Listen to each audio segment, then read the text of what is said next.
Okay. We are going live now for some tabletop action. It's going to be an interesting session here today. I believe this will likely be our penultimate session. That's right. That's right. This could be our second to last one. See where you guys end up taking. Where's the pen? The pen is mightier than the old? sword, you know. So that's what I have to say about that. Now, only for John Wick. At the very end of the last session, we had Blink and Marissa taken off to a sort of one-on-one situation. And we also had Narath looting the Inquisitor and then going to pray a little bit about things. And then I think, Silas was discussed to by Rink. Genra was very excitedly looking around for ways to make Ro even bigger. And I think Darex was just, and Ro and Ongotok were just kind of shooting shit for a brief period of time and catching their breath while the dwarves were having their own conversation. So, there was this tacit understanding that once this point was secured, you guys would be heading back in through to the Arbalor little enclave there. But was there any other work that needed to be considered or done before we got to this point? Before we depart this wrecked stage that you find yourselves in, this theater?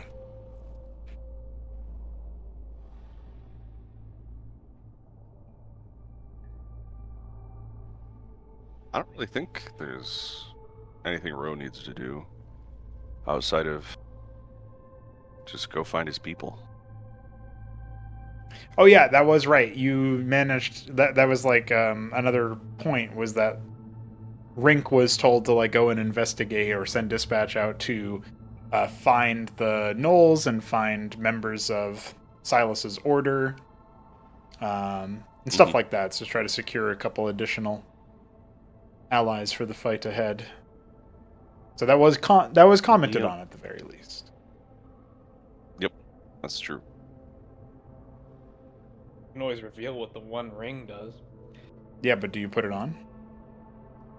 You know what? Fuck it. After he prays, Narath will slip it on just to see. All right. I should note that you retrieved from the Inquisitor a bag of coins that you may, whether you opened them to see what they were or not is up to you. But they do clink rather heavily. Cool. Yeah, I'll look in to see what those coins are.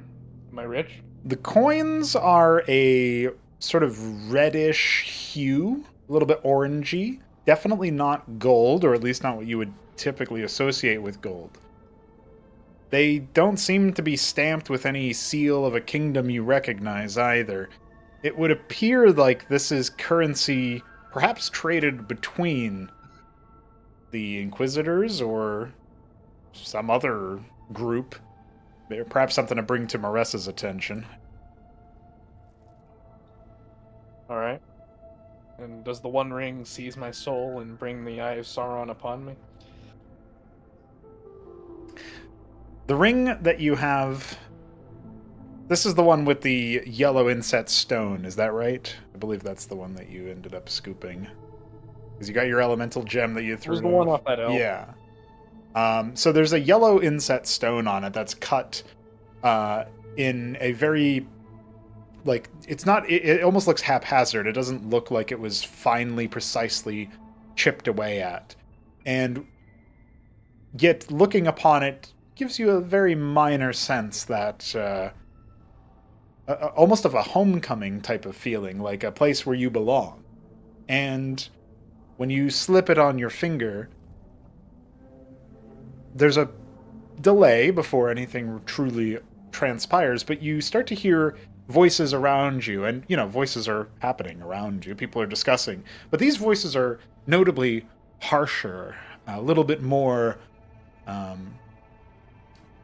considered, you would describe the tongue even as a different complexion. It sounds like someone who barely has the capacity to speak understandable common, choking words out. And it's not due to an injury, but just due to their complexion, their construction, shall we say.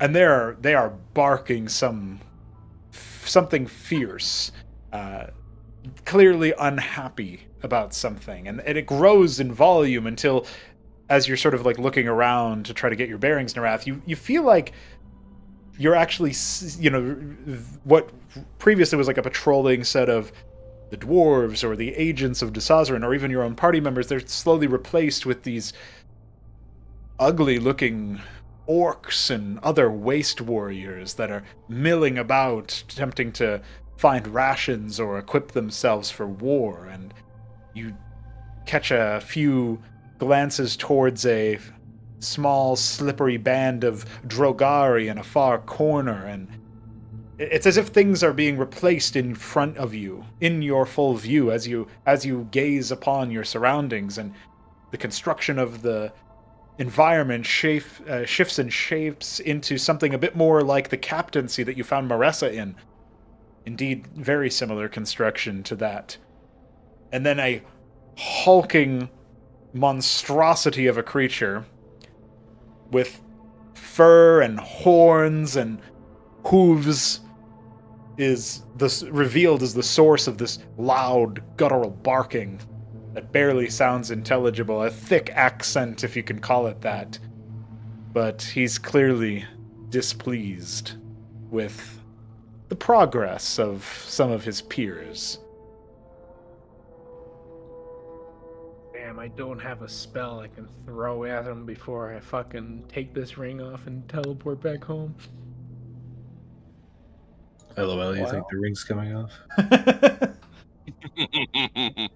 Well, I guess that is the first thing Wrath would do, is that, well, first, so he's been barking. What have I exactly been hearing? Just him chewing Like, he's somebody upset. out for their poor performance, allowing victims or the quarries of this group to get away, maybe briefly speaking about some master. It's very difficult to hear him, and you're not sure if it's due to whatever magic this ring is providing you, or if it's due to just that thing's voice. But it seems like he might be in charge.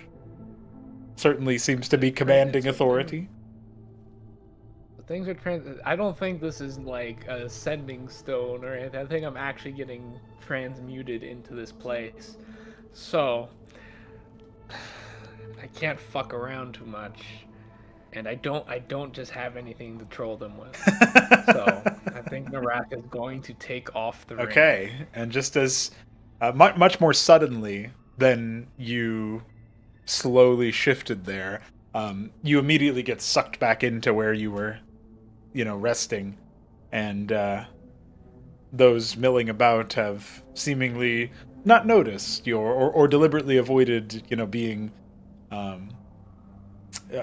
deliberately avoided involving themselves. Although I guess I should say that's true of all of the people around you that are, members of Da Sazarin or the dwarves or, an allied member. But what is the rest of the party doing during this? We know that, like, Maressa and Blink are kind of interlocuting over there, but, with Rink talking to, examining some of the fallen and maybe speaking to some of the agents, and we have a couple of the, we have Genra making her way over towards Rink.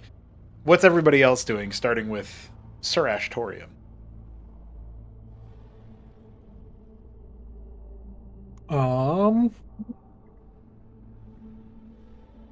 He's just gonna follow Blink around. He doesn't know what to do. All right. Well, you'll see Blink over there, in a animated discussion with Maressa as you approach. I'll let you fill in. I'll fill you in on more specifics a little bit later on. Silas, you with your hawk perched upon your shoulder, we were just discussed. You were just talking with Rink earlier about battle plans potentially and like different moves and stuff, and he had advised you to meet back up with Iatenia in Arbalor to plan your next move. Is there anything you're doing before departing? Yeah, so kind of seeing that everyone's just kind of gathering their whereabouts right now, Silas is gonna head over to one of the pews and sit down. He's gonna take a moment to pray to Severus, and he'll say to himself, Severus, soon we shall fall upon the enemies which have plagued this land for so long. If there's ever a time for your clarity and your guidance, it is now. Okay. After some time holding in prayer, Silas, the air around you will feel a little bit more rarefied, the sense of momentum coming to a bit of a halt, and you feel like a quietude that perhaps you haven't been able to find since your first visit initially in Arbalor. There's a sense of comprehension by divine grace. The idea that the current path seems true. Though the warning of the threat of epic magics, which you have so become accustomed to in your service to Savras, doesn't leave the implications of the creature, of the deity that you have pledged to. There's this unspoken understanding that powerful magics are yet to be deployed, but that this is the path to quelling those powerful magics for good.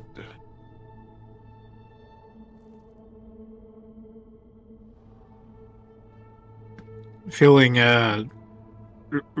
rejuvenated, Silas will privately rejoice in the acknowledgement of it, and he will say,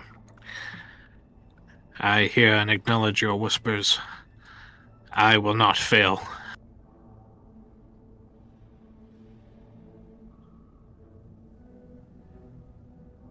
All right, while you're having your communion with your deity, Darix, you're up next, left to right here. What is Darix doing during this little downtime after the battle?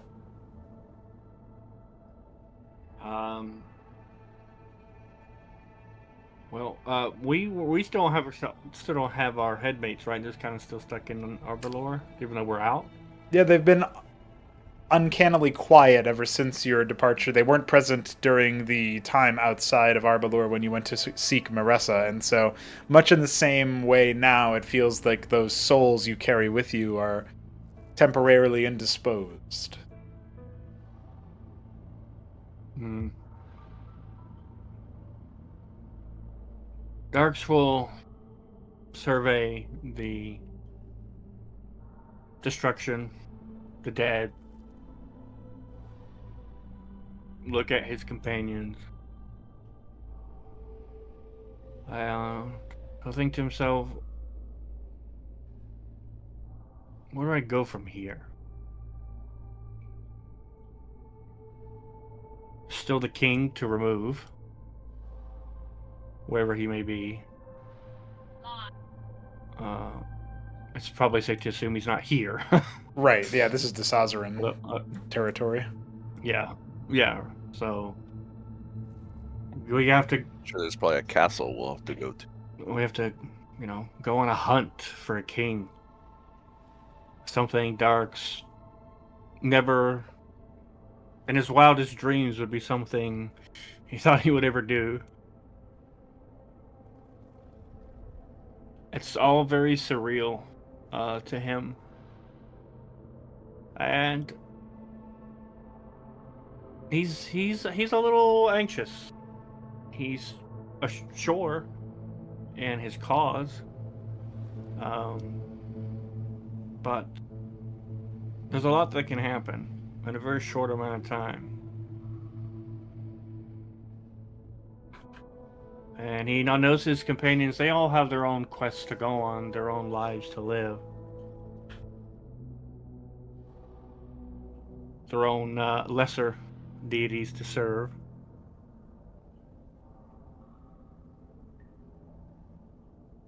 And he also, just as he looks at, the dead corpse closest to him, He wonders just at the end of this, what's it going to take? How many? How much? Everything? Every He'll- health. He'll give everything if that's what's required. But he's a little worried he won't be himself at the end of it. And so, taking all of those heavy thoughts into consideration, he will move somewhere quiet, somewhere where there's not people, probably into the hallway.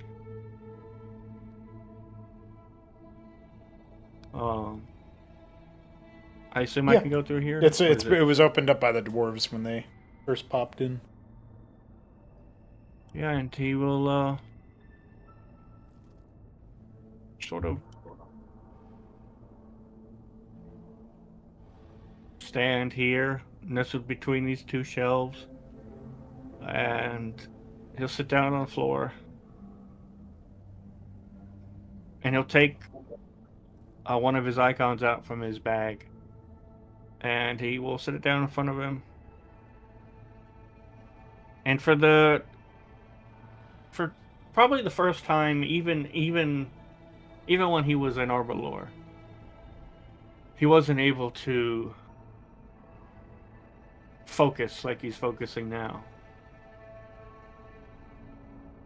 The whole world just ceases to exist.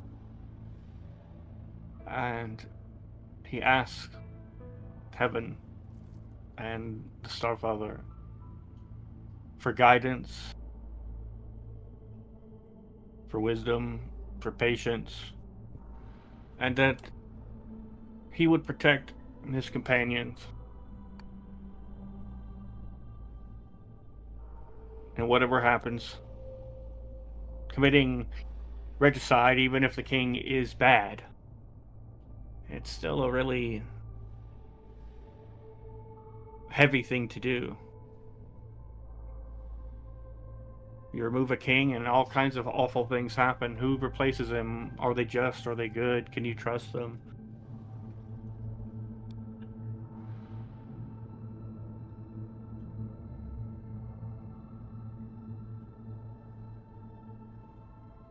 And obviously those are things that aren't for him to answer. He can't stay here, and he knows that. He's not supposed to stay here. Not in this particular area anyway. But he's still worried for everyone.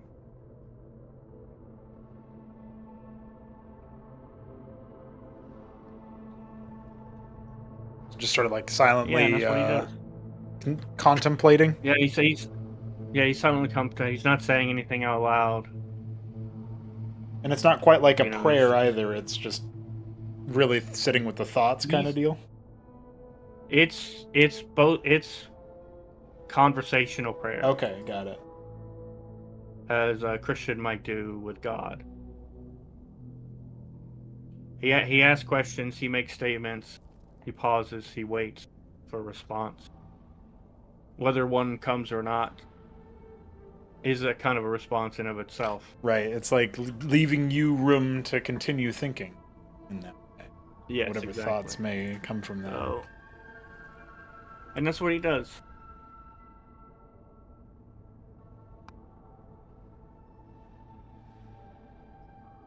Oh, and he also he prays that the information that he has shared pertaining to the Starfather, that he did not fail in putting his trust in those people. He believes that he didn't, but he hopes that they will come to know the truth in time, and that they will honor their promises and speak of it to no one. There will definitely be a when you're in the midst of that prayer, or as that sits, there will be a sort of the same sort of comforting presence you would obtain from a stately elder resting their claw upon your shoulder, Darax.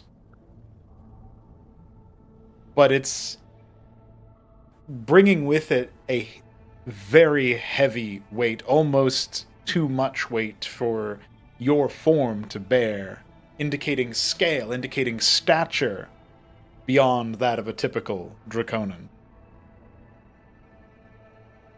And it's almost as if you could faintly make out with your eyes closed the grandeur that could only be the final Drake. One of ages past, perhaps. Not an incarnation that currently walks the earth. But there's this surety of a homecoming that has not yet been achieved, but is on the path before you. Whether it's your homecoming, or the Drake's homecoming, or something else. That's up for your determination, it seems.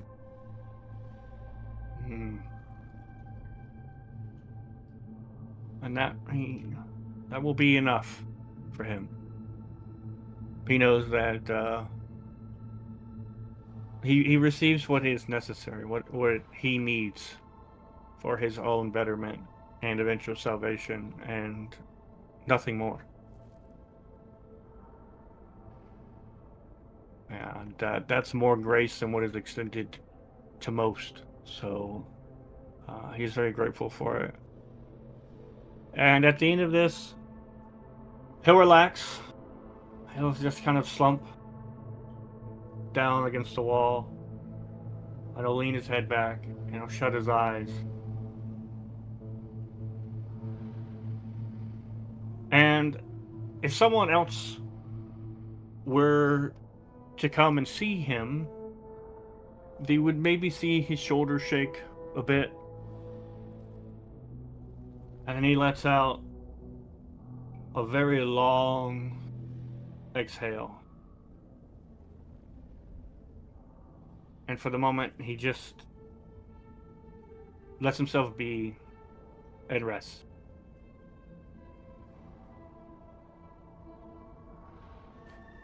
All right. While we have him resting, is there a thing that Ro is doing in particular? We know that Ro was interested in his own people, and he secured the information, or at least the assurances from Rink that that's happening. But physically, what's Ro up to before the supposed return to Arbalor? I think Ro is probably pacing, like impatiently. Like he wants to do. Like he feels like we've reached this point where all that's left is to simply do and not to talk or to wait. Right. So, but he understands that the rest of the party has things they need to do before we move on. So he's just kind of pacing back and forth impatiently because he just wants to get to more fighting. Not because like he inherently wants to fight, but because he wants this to be done. Right. It's like more of a statement of this is what must be done, so let us do it, as opposed to anything else. Yeah. Yeah.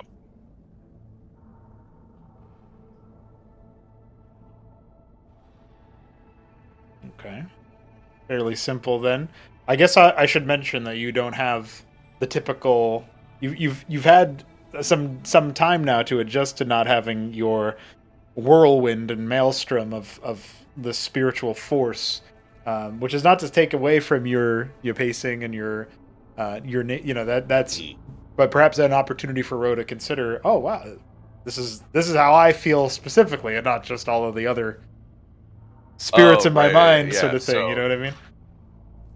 Right, because of Arbalor's influence. Yeah, he does not have that, which probably makes him seem more focused than probably the rest of the party has seen him in the past, and less Well, somehow he's both less and more true. Just in different ways, yeah. Doesn't always look like he's got a Right, 'cause, headache, like- but he's still very like now he's Right. impatient, not because he has a headache, but because because he's But because there's he's shit like, to do. what the fuck am I supposed to focus on when there's nothing in my head Yeah. and all I have is my own Yeah, thoughts. yeah.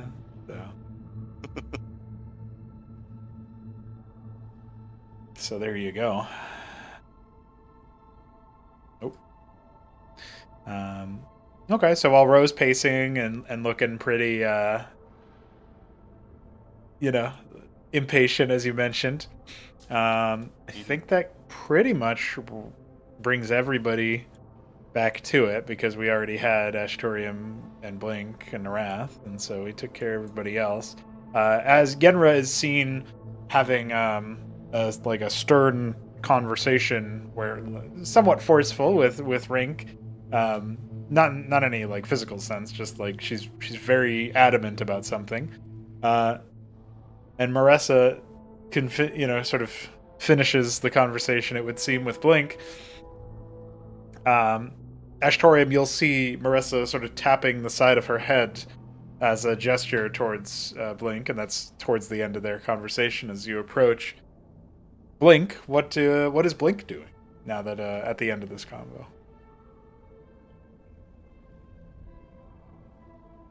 Blink is, turning away from Marissa at the end of the conversation, and I'll look at Ashtorium and say, "Hello. What is the news of the rest of us?" I was gonna ask you that. Well, let's go ask someone else. Unarath.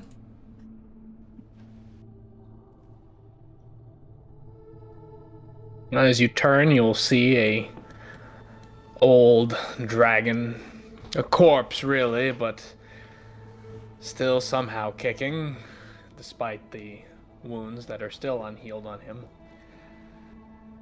And he'll say, "I've come to speak with the elf."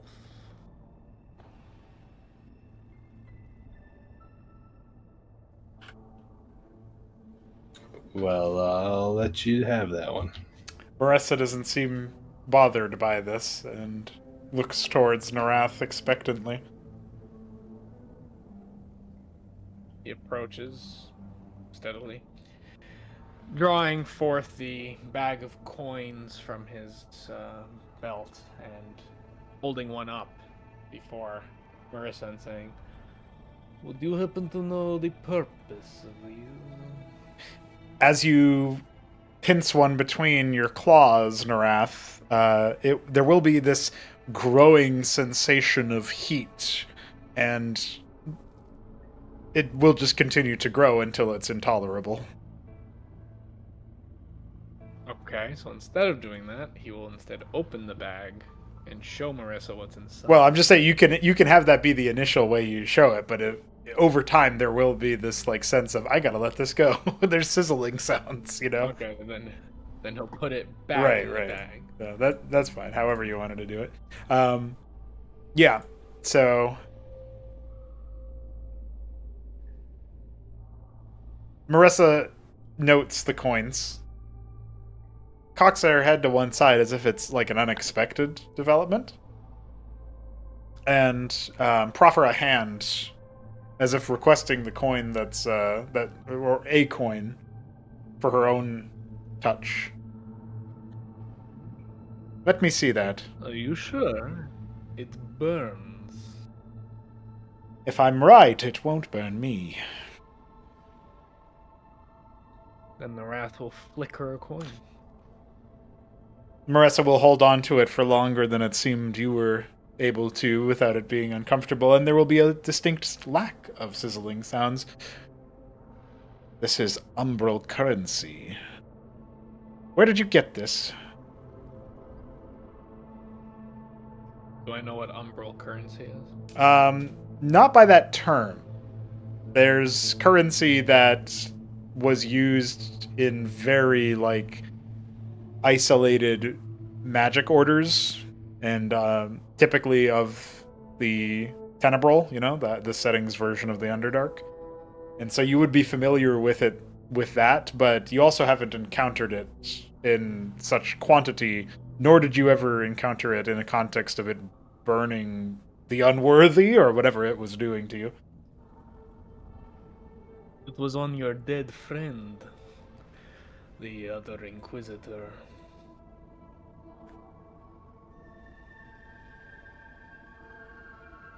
She sort of sneers derisively and says, "Hardly a friend even in life, and whatever became of him after is not my doing. Still, it's disturbing to find currency such as this amidst the... well, whatever became of him. If it's spreading through the Inquisition, it speaks to a plot to eventually replace all of its lieutenants. This currency wouldn't get you very far above the surface." She seems deeply puzzled by this interaction. "I must know more, yet I fear there's little time to discover anything before we progress to our next objective." And she gestures vaguely in the direction of the Arbalor portal.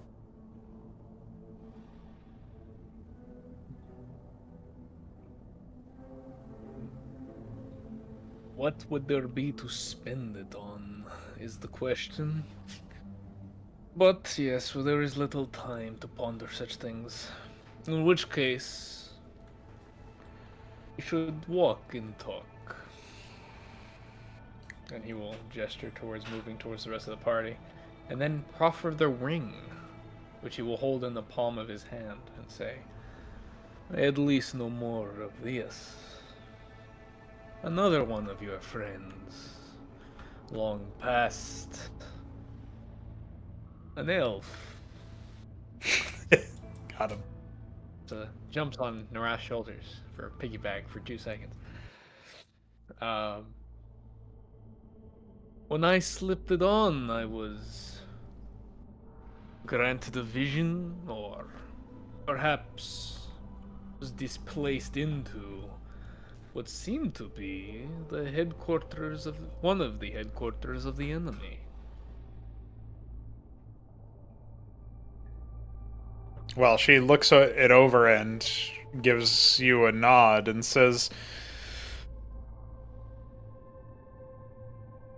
You have the distinct pleasure of obtaining a rarefied ring.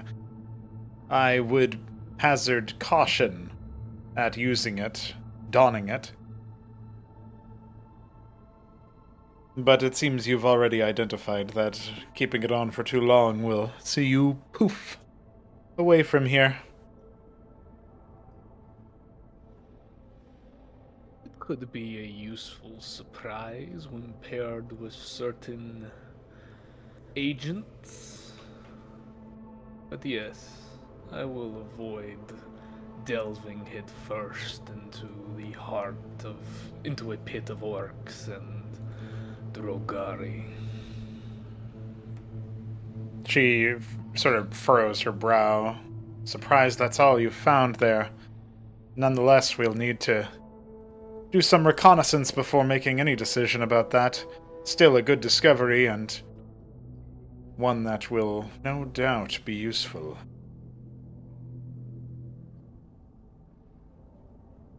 Narath nods and parts ways. Oh, or doesn't part ways, depending. Yeah, if you're moving away to as in the end of the conversation, she will too. She's got to speak with Ongo, talk about stuff anyway. So it looks like the party's regrouping now. At least this part is. But as you guys approach, you'll see Silas in prayer and Genra in discussion, though it seems to be on its last legs, and Darik's nowhere to be found.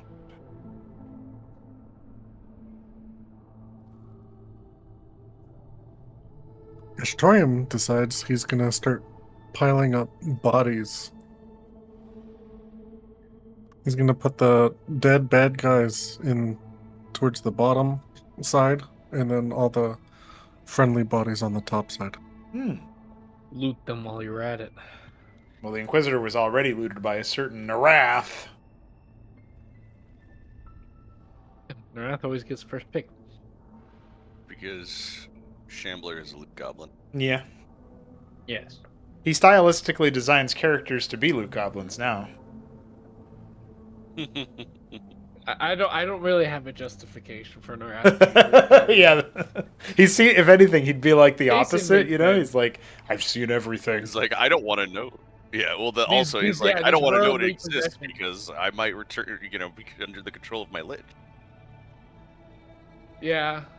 But it takes a lot of restraint not to say Narath searches every body while the party's talking. But also I try to somehow keep joins it the just conversation. important. Yeah. He wants to do everything.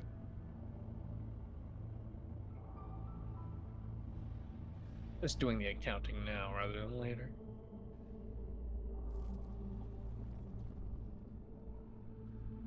Well, as Narath approaches Ro, he'll say, "Where are the others? We should be moving to the next objective." I agree we should get a move on as soon as possible. And he looks around and he's like, no, I'm not sure where Darux went. Oh shit, he was too busy pacing. That's right. He was too busy overthinking things.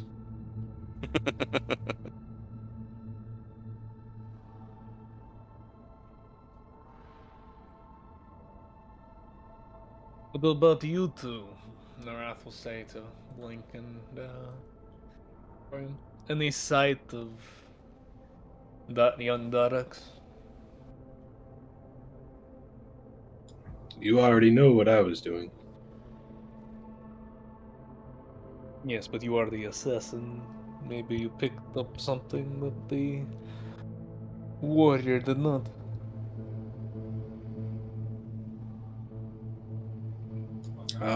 Yeah, he probably went into a different room. I know, Tom. Helpful as always.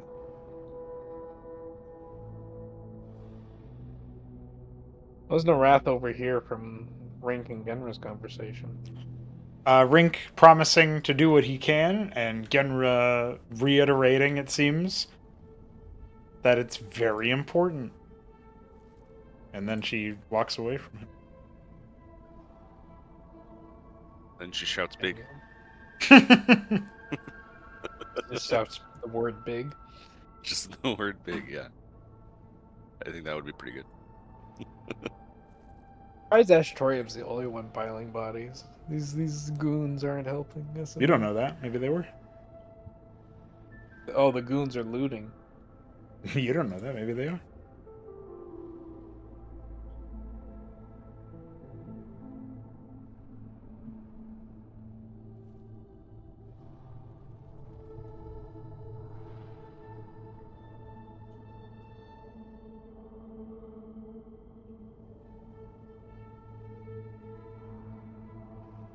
What was our next goal? Like, were we going to take the army into the portal, or we were just killing these people? Yeah, the reason you were here to begin with was to secure this gateway into Arbalor.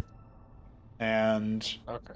the idea is that it's one less entry point for the Crown Guard to force them to be funneled into a select few ones. So that was the thought. And then you were to return back to Arbalor with the intent of planning, moving on there and like seeing what the knock-on effects of that were. Oh, okay. So that's sort of where you're at now. In which case, Narath will venture towards Silas and say, "Oh, is he still praying?" I mean, he's kind of just sitting there for now. Are you ready to move on? Whatever must be done. Well, what must be done now is we need to find Darax and speak with Rink, most likely. Make sure that he is indeed content with being able to hold this gateway.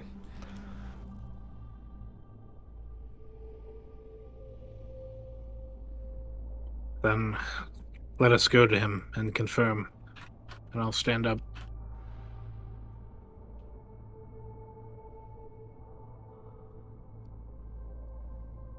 So you do know where Darax is? I guess if Silas was paying any attention to the real world during his prayer, he would have seen Darix moving down.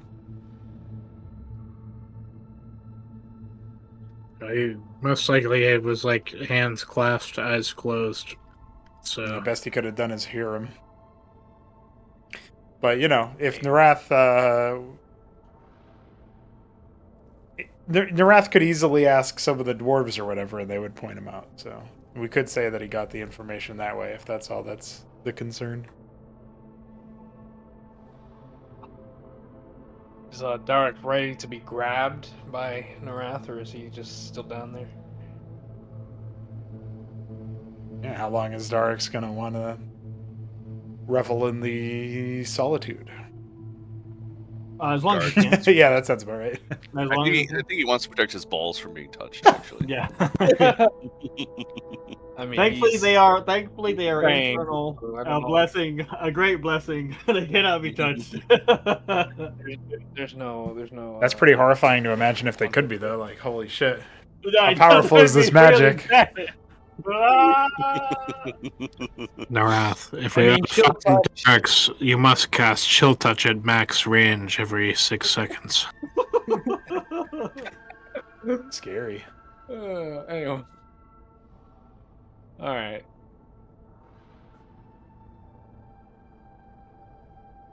Actually, Narath does need to talk to Darax because he did kind of just like invoke a holy order or something. See? If I remember correctly. So Narath will see Darax praying, right? Sounds about right. Right, Darix? Mm-hmm. Well, at this point, he's just. I mean, you don't know. He might be praying, but Darks at this point is just decompressing essentially, and I guess reveling in this temporary peace that he has been gifted. Well, Narath will step forward and he'll say, "Apologies if I was interrupting, but we are gathering for a final meeting with Rink before returning to the portal." He opens his eyes, but he doesn't look up quite yet. All right, he says, and then he stands up. Find any answers? He takes a big, deep inhale. Given answers, he says.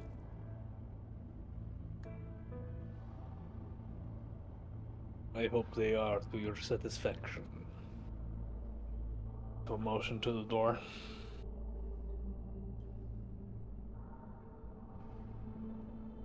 Which door? Left door? Yeah.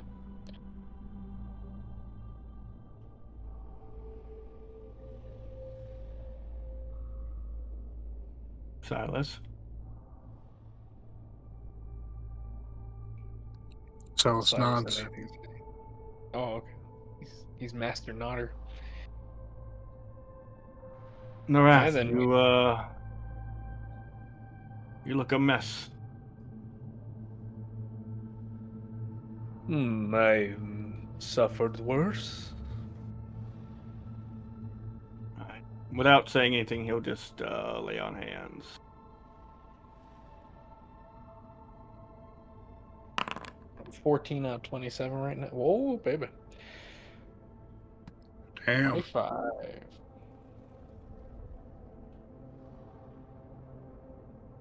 Narath, as his wounds seal up, looks hardier. You know, he looks less like he crawled out of the grave and more like he's been prepped for burial. You almost look virile. Gods, I hope not. I'm too old for such things. You're not dead yet.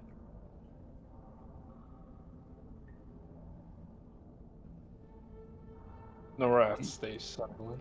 Darks looks over the pew to like what? 2 lines of corpses. Ashtorium standing over them, almost like doing. Probably not. I don't know. What do you think, Ashton? I was gonna say like you were gonna like be patting your hands, like but maybe you wouldn't even bother. Wiping the dead Yeah. off of their hands.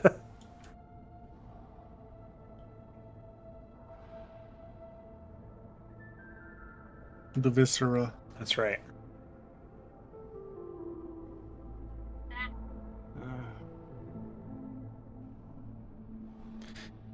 Many more than that to come, I'm afraid. As Darix and Narath approach, Druntar will have also already approached Blink and Ashtorium. And given the Meech a nod, he'll say,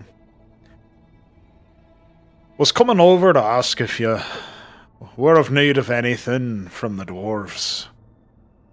We arrived a little too late to help much with the battle, but perhaps we can be of assistance still before the next one breaks out." Yeah, let's, what is this again? Until show him the gun piece. Oh, you got yourself a little flint starter. What's this about? Who gave you this?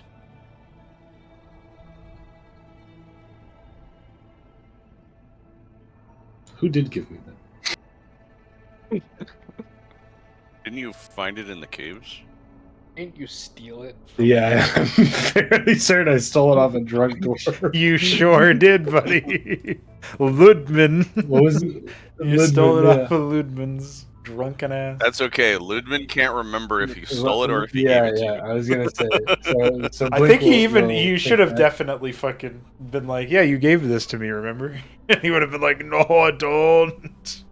Yeah. But I yeah. must have. Oh, Yeah. Why did Well, I do that?" yeah, yeah. What Blink will say. Oh, I got it as payment from a fellow dwarf. I was. He lost it in a drinking contest. My fellow dwarf. Yeah.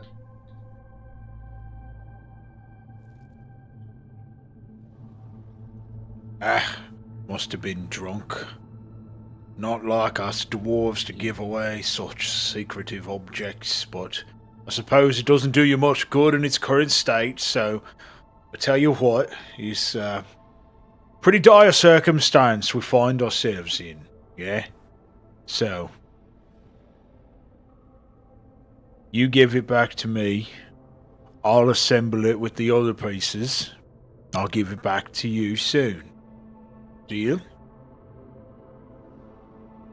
In his left hand, he'll hold out the flint starter, and in his right hand, he will hold out a handshake. Ah, well, you'll get the recipient in kind, a handshake, and grabbing the item.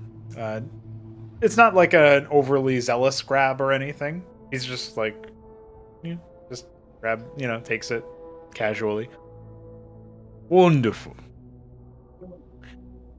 I'm sure I can include instructions somehow. Engravings, someone will know how to read. You, and he'll indicate Ashtorium. Can I be of service to you in any way?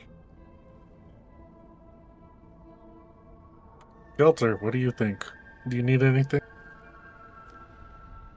Unfortunately, Ashtorium, Gelter remains silent ever since you left Arbalor. But Guess not. there is a thing that you did write down for later. Oh, yeah. I need a weapon that I can swing around and hit people at range with. I'm thinking a chain with two weights on each, with a weight on each end. Okay. All right. Well, that narrows it down. I'm sure we can do something. I'll include it in the same package I give this one here.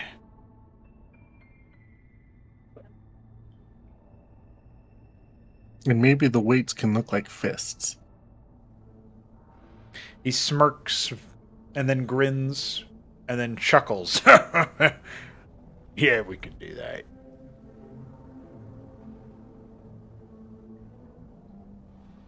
Excellent.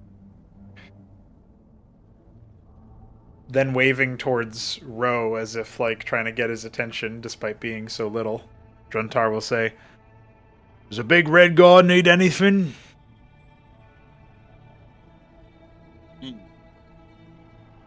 That is a good question.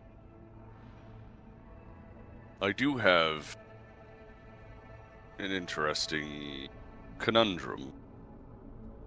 And he pulls out in one hand his great axe, and in the other hand his great sword +1. And he's like, I like axes, but this sword has some sort of enchantment that makes it better somehow. Is there any way I could have the same enchantment, but on the axe? Well, let me see. And he gestures towards the so-called enchanted greatsword, as if, with his hands. You're almost not sure he's going to be able to heft it, because, it's greatsword, and he's little guy. Right, yeah, the sword is probably bigger than he. For sure. If you rested it on the pommel, it would stand to, a few inches taller than him. So he'll very carefully hand it to the dwarf, worried that if he lets go, it's gonna just fall to the floor. He hefts it miraculously, as if there's not much of an issue. There's a little bit of exertion on his face, but maybe no more than it would be if a good-sized human like Silas took it over. And he says, And he'll sort of make these odd grunting noises as he's looking it over. He cracks the sheath and takes the scabbard, and he takes a look at it, and he's, and then he seals it, and he says, "Well, I'll tell you what. We might be able to melt this one down into some sort of salve you can apply to any weapon you so desire. And if we can, we'll give it back to you in that form. And if we can't, we'll give you something better." I like the sound of that. Right. That'll be all. And he turns sort of on the heels of his feet and shouts for, "Emil, come get this. It's heavy." And obediently, a dwarf with a more muscle-bound dwarf arrives and grabs it with both hands. "No, it's not." That's when he sees that 3 others have arrived to look at him. "Oh, do you also need something?" A very small but very powerful bomb. Explosives, well... Narath does not blink. What'd you say? Narath does not blink as he says that. It just comes straight out of him, like he was expecting. Oh, he's lying. He doesn't need that. He doesn't? Narath raises an eyebrow at Blink. Kind of looks like it's about to fall off. Pieces of silver just flaking Your from his eyebrows face. falling off? Thyridge. Yeah. Fair enough. Well, at the comment from Blink, Druntar will say, "Oh man, I was looking forward to one-upping the gnomes. I need something to explode that I can carry. The bigger the explosion, the better. Yeah, he does actually need that. Narath, you aren't planning some sort of suicidal attack, are you? I thought that too, and I'm just so glad that Ro in character was like, "Are you trying to destroy yourself and the enemy?" Well, I mean, it's very in character for Narath to come up with that kind of plan. That doesn't Only very necessarily different have to things be asked me. Just anything with fingers. Fingers and the ability to make this explosive. Alright, well, I can see what I can do. You there in the blue, and he gestures towards Silas. Something for you from the dwarves.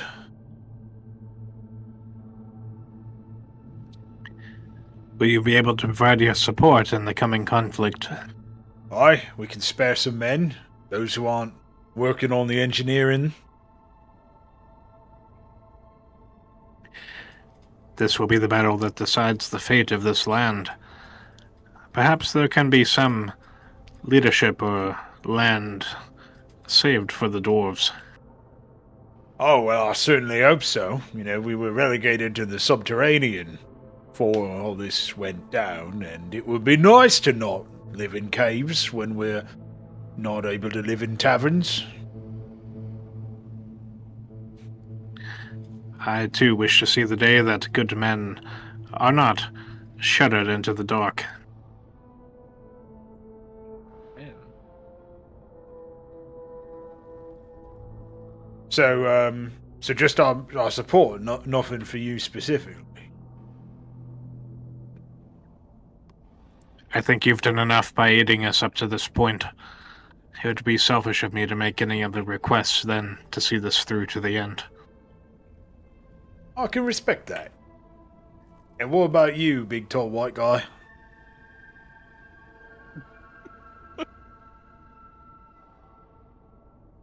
I mean, he's technically right.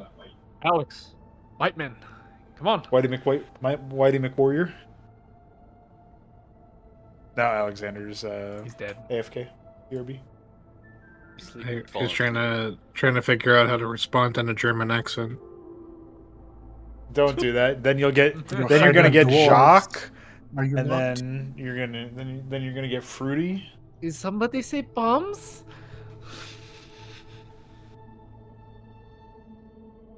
But yeah, I the should main have brought reason this one too into my family. Ro It's very thought brave, that it was very passionate. a plan for a suicide attack is because he said as small that you can carry, not that I can throw. Yeah, I just need something carryable by a single person. That explodes as big as possible. He's going to attach it You to don't need the to be end able to of throw a it. chain. I'm not saying that it's a suicide No, bomb I know what he's gonna do. necessarily. I know exactly what he's gonna do. I know what he's going to do, It but in can character, be. there's no way in hell Ro would ever put together that he's like, yes, when he puts on a ring, he tells it somewhere else, and he plans on leaving the bomb behind, and then taking the ring off. And Yeah, he coming doesn't. back. The rest of the party doesn't even know about the ring. So. Yeah, he hasn't told anyone, so all they know is Narath just is asking for a bomb he can strap to. Yep. himself. Hey, you did see him resurrect or whatever, so you could think, oh, maybe he thinks he's immortal. Yeah, but he's Dark also said will multiple just- times he wants to die. Jarks will look puzzled and unamused. Druntar's offering you. Used at the dwarf asking if you Yeah, want Druntar's anything? offering to give you some kind of weapon request, equipment request.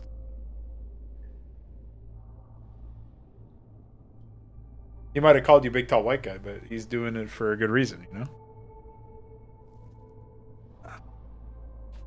Yeah, he could have called you smaller white guy. Yeah, true. I mean, if there's a better weapon.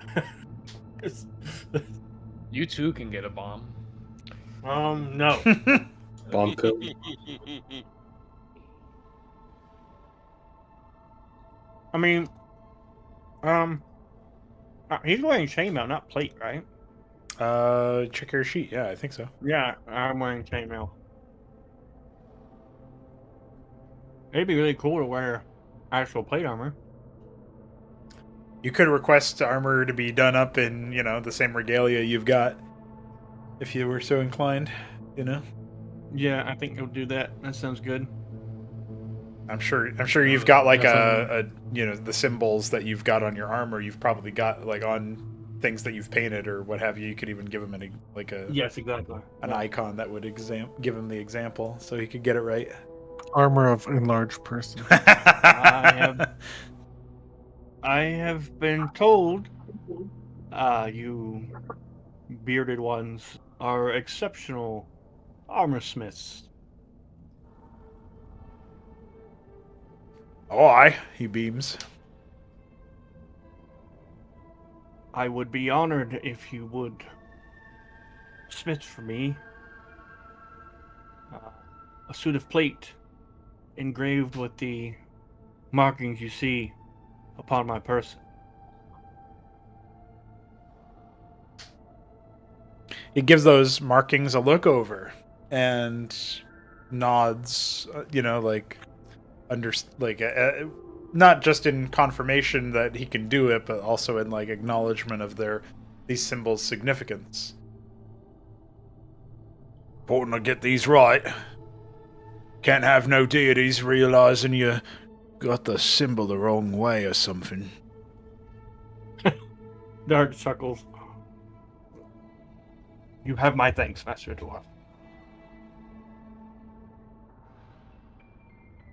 He gives it a nod, gives you a nod, and then sort of turns to, regard each individual member of the group, and then says, "Well, you'll hear from us soon.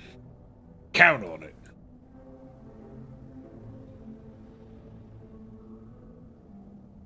Ro asked for an axe and I got a gun. LOL. I armor.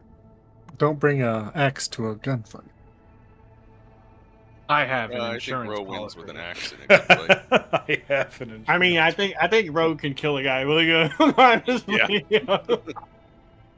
What is a bullet to a giant angry gnoll? Not much. It's like shooting a bear. I'm on a 22. Yeah, I mean, unless you got a sniper rifle, yeah, I don't think it's gonna go well. And I think he's getting a pistol, so Unless you got a cannon. Yeah, pretty much. Just blow a hole in him.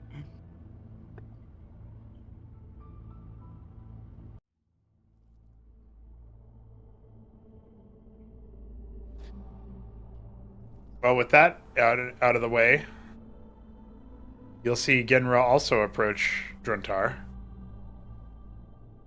And she'll be gesturing with her arms like, big, big.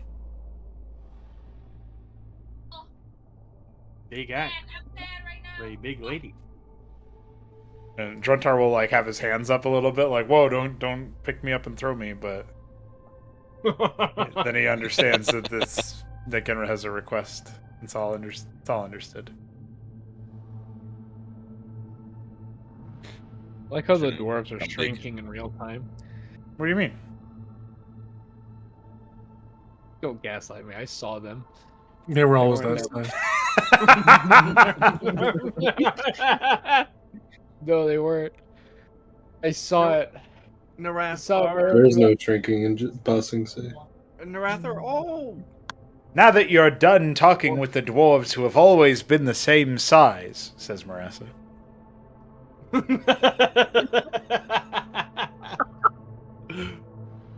No, but actually, Marissa says, the gateway to Arbalor is open for us. Shall we proceed? Norath nods and moves forward. Indeed, Try to keep up. we should proceed as quickly as possible. Yeah, that's a good idea. And I'll hold out a high five to Marissa. Dark We're best steps friends in now. and high fives instead. High fives instead. Narath looks up the Ongo talk and says, "Are you tagging along?" Indeed. Ah, good to have such muscle along. I only hope that the small ones will have my armor again in time. I grew accustomed to it. That's a lot of armor. I'm sorry, big one. I might have damaged it during our battle. It's fine craftsmanship, you know. Once it has been brought to ruin, it returns to the smiths. That is quite convenient.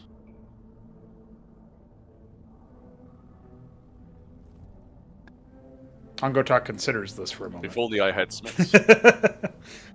Yeah, don't we all want Smith? Come on, you know you wanna. He's still Oh, trying to get. even though Dark's high five. Dark's high fives, you got nothing. Yeah, that's normal. Yeah, that's so mean. I considered it, but I do not want White Draconin on me. That's okay. You can have the other hand. And I'll hold up the other hand. What you doing? I don't Can't get out want of elf it now. Asks from Genra. the north. What happened? Genra asks, "What you doing?" Hold on, Ginner. I'll tell you in a second. This is very pivotal. Wait, this is the woman who just killed a friend of like a bro of yours. And you're mad at her, aren't you? No, dude, we had a very good time. Marissa walks forward and, with like the most effort you have ever seen, reaches a hand forward to lightly press against yours and almost immediately pulls it Into away. where she touches you. Turn into Blink. herself as she touches you. Blink is incredulously shocked. He immediately looks at Genra and like a "Did you just see that?" kind of face. Pogging. He's pogging. Yeah, he's literally pogging. And then he looks to Rest and he's like, "That was epic." And then I'll get a fist bump from Genra. Blink definitely is 15. I don't want Dark Elf on my hand unless it's blood. Yeah, I was gonna say, you gotta roll it. Genra pounds you with a fist bump. It barely hurts. It barely hurts. And then she says, turns to Marissa, "Why you not do it like that?" And just frustratedly walks past. We don't have to do all that. Don't worry. Does the dark-skinned one not know? Well, you know. No, I do not know. As Angotak clambers up on top of the stage, like hefting himself up there with not really that much grace, and he like kind of almost sweeps Genra back a little bit. And I'm still a little unsteady after all that fighting. Well, I mean to say that she... Well, I think she thinks she's superior to us Draconin. She is Yes. Drogari. That's They think they're their superior way. to everyone. Well, that's nonsense. Everyone knows we are superior to everyone. at this statement. Yeah. Ro is going to give him a very confused look. So, Narath will say, "You are wrong there, Darax. It's not that everyone knows. And you are wrong." he like turns his snout up like, I can't believe you would say such a thing. No, as in they think that they're superior, but they're. Oh, just okay. wrong. Yes. I thought you said you are wrong. I'm like, what? What kind Yeah, of you're Dakota are wrong you? in that everyone knows is what you mean. Yeah. Yeah. That makes sense. Well, I suppose over time she can be gently educated. He turned one of our allies to dust because it was convenient, Darax. I do not think that any amount of education is going to fix that. Well, it certainly helped you. We're the same species. Oh, I suppose. And also, that is you're true. still wrong. Hmm. Little does everyone know, Ashtorium is superior. Yeah. Storm is like, look at these. I mean, there is a good Storm, argument. He doesn't need to eat. He doesn't need to Yeah. sleep. He doesn't get Yeah. sick.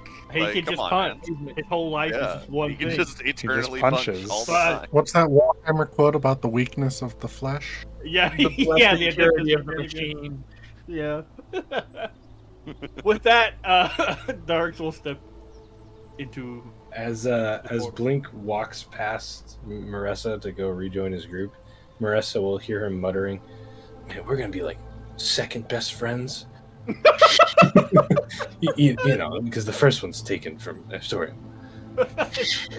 As Marissa joins the party, she is visibly like in psychic pain. She groans. She's got like an "oh brother, what have I gotten myself into" expression on her face. Norath gives her a knowing look and goes into the portal.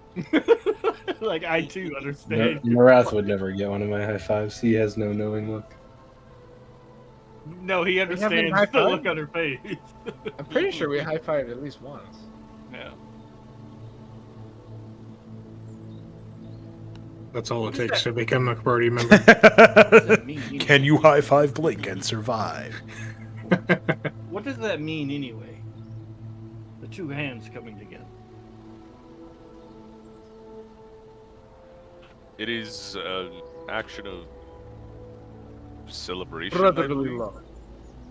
Ah, I see. Ah, it is like when two Draconin touch their snouts together, or when they bump shoulder. Your people touch snouts together? Well, yeah.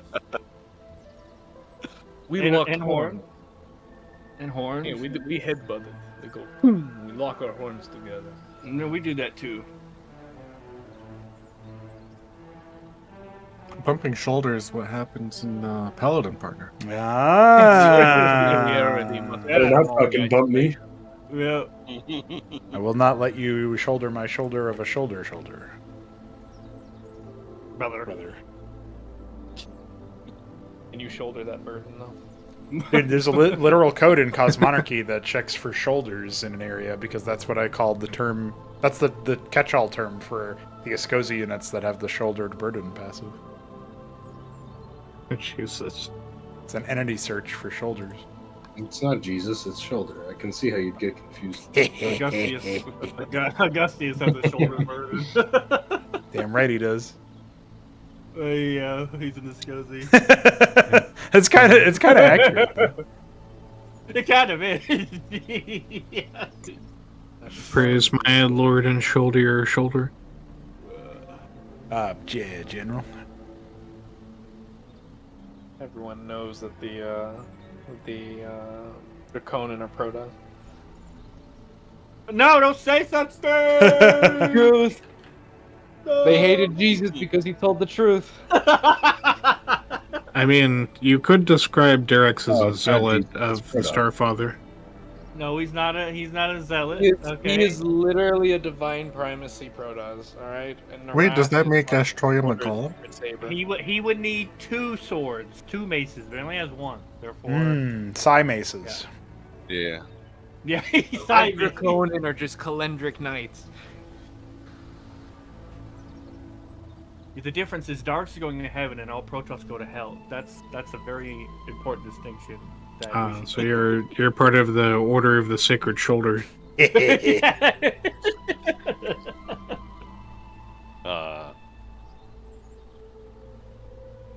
All right. So you guys are all stepping into the Arbalor portal. You can see you like rubbing his hands together, like clasping them together. On Gutok makes like a slight airburst almost with his hands, with the force that he did them in, and says, I have been waiting to visit this place. Didn't think it would happen so soon.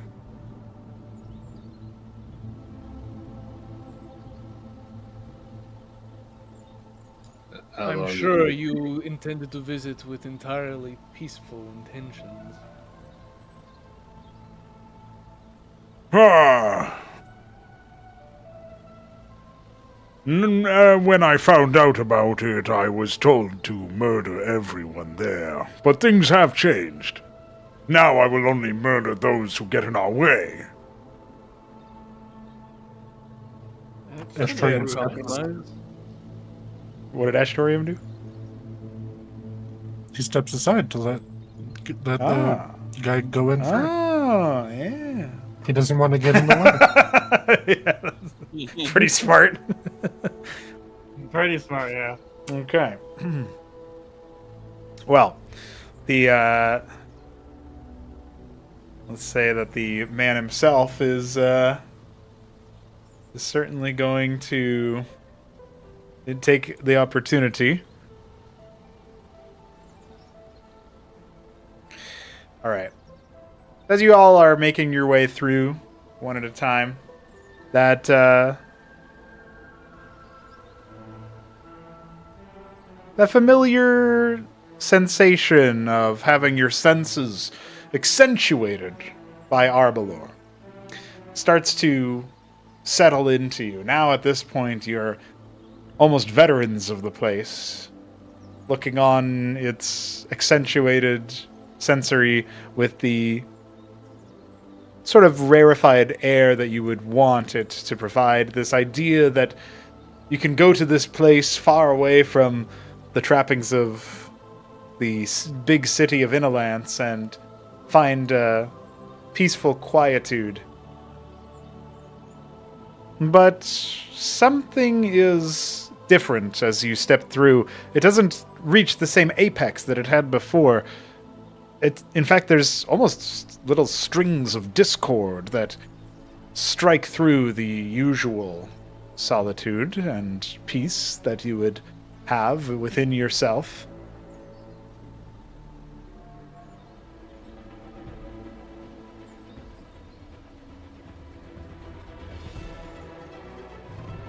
Combat time! It's battle music. As you arrive, By more Jadari.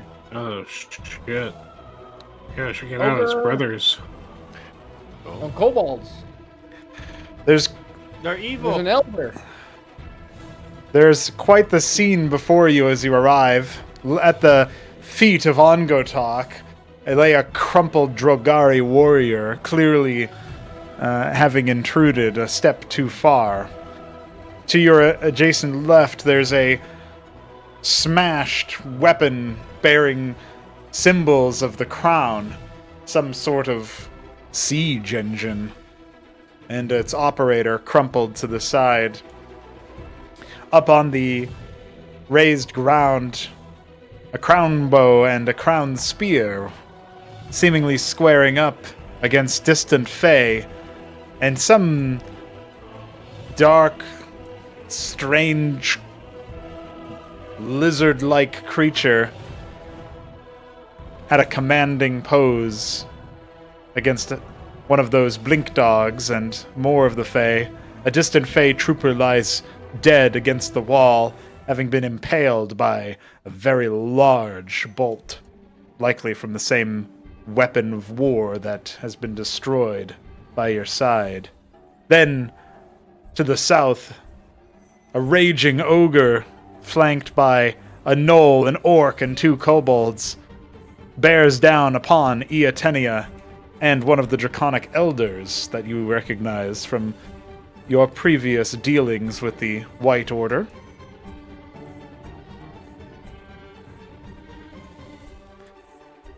So I think it's probably a good time to Roll Roll for initiative, homies. The age of sorrow begins. A natural 20. Well, BT does. Natural 3. Oh shit. Fuck yeah. 4. And Ro is naturally mid. Brothers So in you me. rolled the 10. Brothers I in only mid. rolled a 19. Hey, you got a 12 because of your +2. I got a 12 because of just that I'm born that way. So is this Brother. the anti-me fight? Because there's a null and a bunch of nulls. Well, Silas, we'll be able to maybe come to a conclusion about that because it's your turn, brother. I just had to move you in a legal spot there. Sorry. Silas steps out upon the battlefield and surveying the enemies that lay before him and Eotenia. He is going to first gesture towards the ogre, and as a magical command leaves his lips, he will then gesture towards the orc.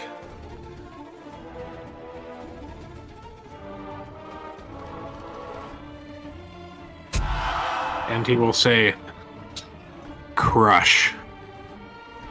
Oh, interesting.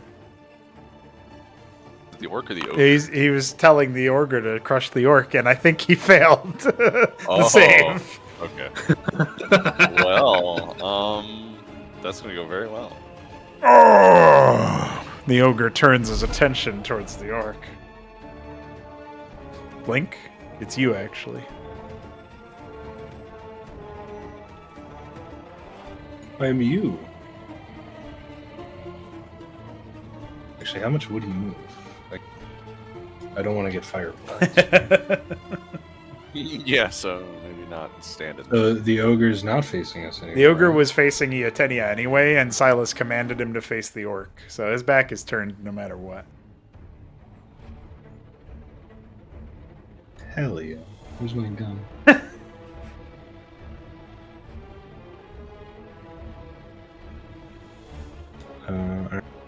Dude, why is my fucking Windows bar up right now? Get out of here, Windows. I'm trying to use my sneak attack. Okay.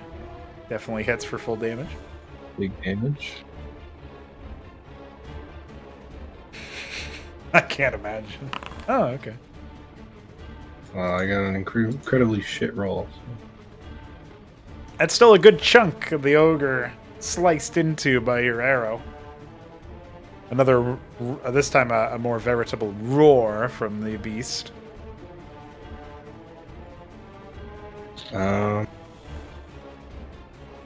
He's gonna kind of sneak to the.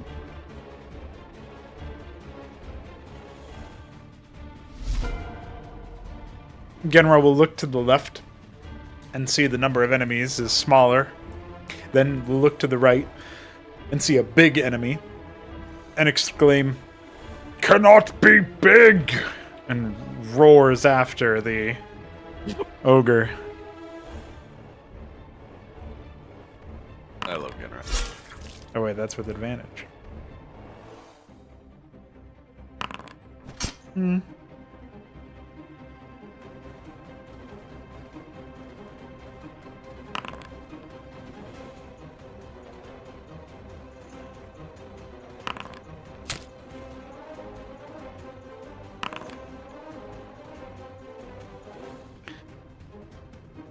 Okay. Marissa seems very displeased by the situation, as if expecting a bit more respite prior to her next strike.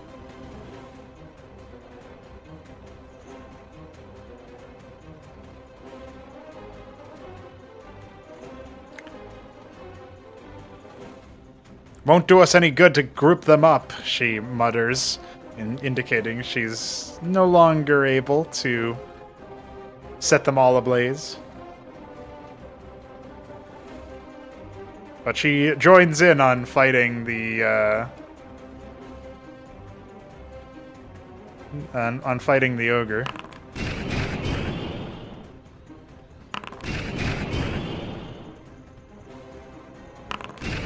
Wow, it counted up. 2, 3, and 4.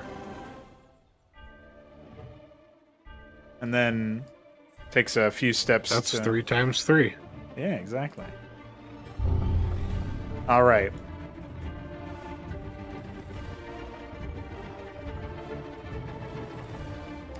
So stepping towards the kobold, Blink Dog is going to try to sink its maw in. Not for much damage.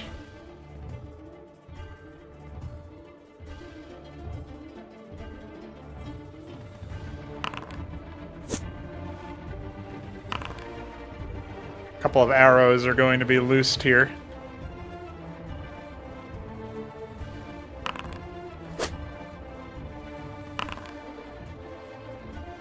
Oh wait, that's rounding up now. Thanks. Thanks, Alexander. Heck yeah, you will.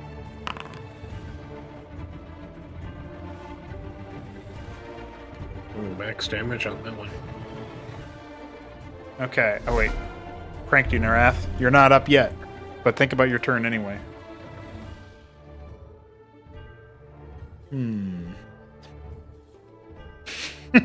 Wants to go fight the Null.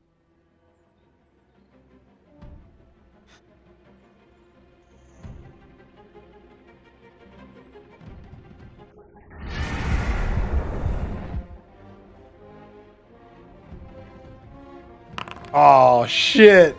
That's pretty bad. God damn. Fucking natural 20, 25 con save. Damn. Destroyed. Yeah, that's pretty destroyed.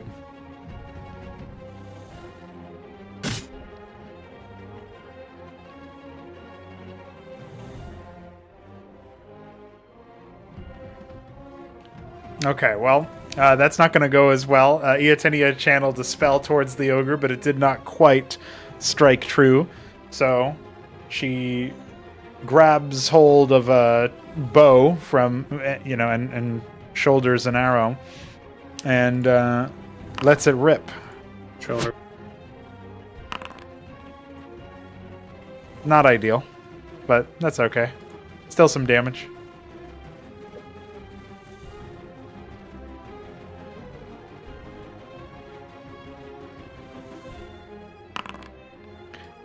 The Steelbreaker strikes true and immediately decapitates one of the kobolds, then moves to the next one,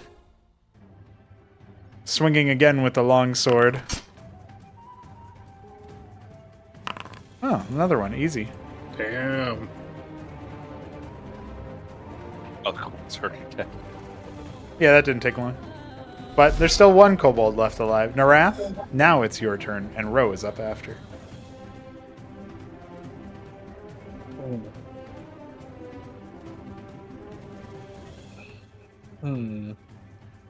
Alright. Narath will take a sip of his salve of strength. Hell yeah, Batman. I'll give him a +2 to a shit ton of stuff. And he shall... Wait, is this... Can I pass through this thing, or does it go around? He drinks a topical solution. It's okay. He's half dead. Great, now we have to call poison control. Yeah, can I move through this? That would be difficult terrain. So, up to you. Okay, so I have to go to this guy instead. Alright, he will charge up behind the crown spear and with a dash attempt to take a chunk out of the man. If I can just find the spell. Hell yeah, Batman. +2. Wow. 3. You got a 3, Wow. dude. Amazing. That just means you deal half damage, though. It's not like you don't do any. Yeah. Yeah. Fuck my dice, man. think. Holy shit, -2. Thanks, Alexander. You're welcome. SMH. All right. Well, Norath will come over. He will transform, and he'll get his teeth stuck in that man's shoulder plate before awkwardly wrenching away. His terrible maw shifting in unnatural ways back into something vaguely resembling a humanoid.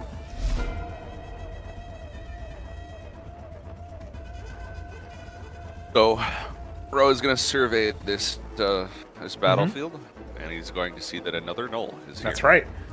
He's going to immediately rush him. Hell yeah.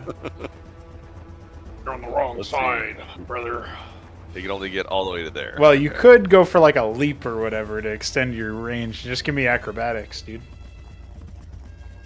Okay. Or I guess it's athletics, actually, because you're...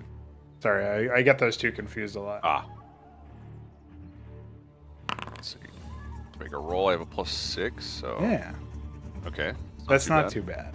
It's not a difficult DC to, like, when it's just flat terrain or whatever, so... Right, yeah, so he'll leap all the way basically right in front of this Knoll. And he's going to say in Gogrish, I did not expect to fight one of my kin here. And he's going to swing his great axe at him. Hell yeah. You one-shot him. And clearly he wasn't your kin. Me and You weren't hell. kidding about the one shot. Yeah, that might happen. Chamber, you're not allowed to speak prophecy like that.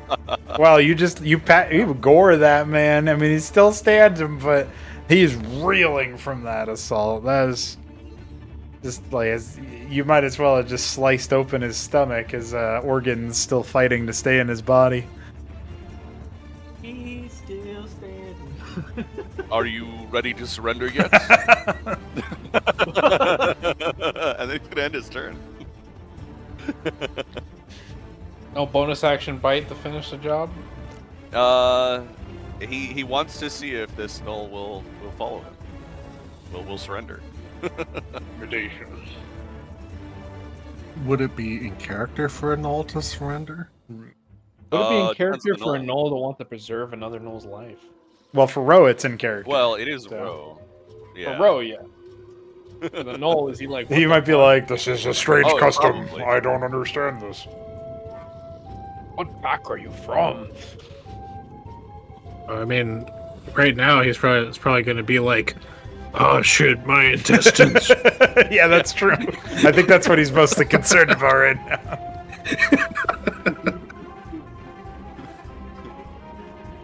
That's what he was thinking before the intestinal shot. Okay. He's like, He was oh, having indigestion, and now it's solved. Yeah.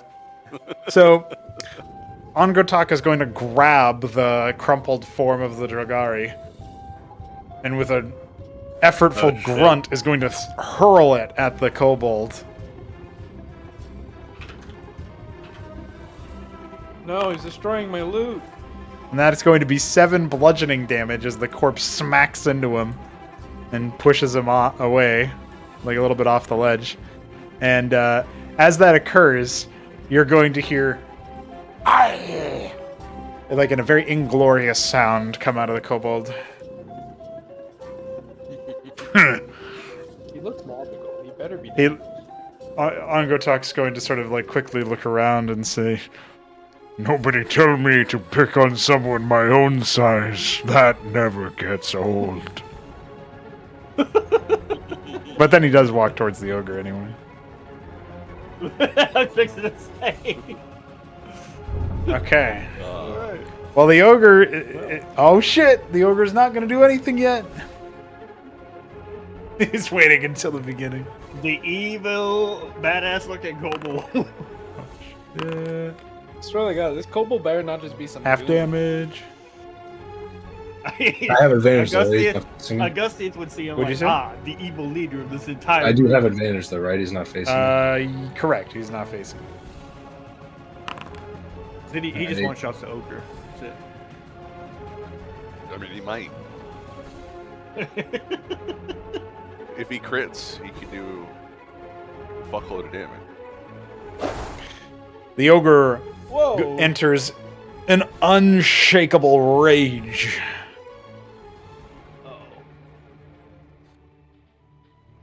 Oh, he's a barbarian. No, he's an ogre. Got him. He's over barbarian. Yeah, he's just mad. He's mad. He's just mad, bro. Oh yeah, he's real mad. What are you Smack doing the in crap out my of him. swamp? With that, Wait. I thought he was following my command. he is. Oh yeah, Oh he, yeah. Oh yeah, he's got to crush the. he does have orc. to crush the Yeah, I orc. forgot about that. So yeah, just take that 13 damage and apply it to the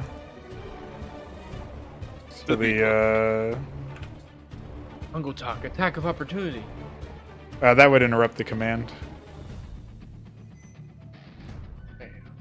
So the orc gets absolutely pummeled, and then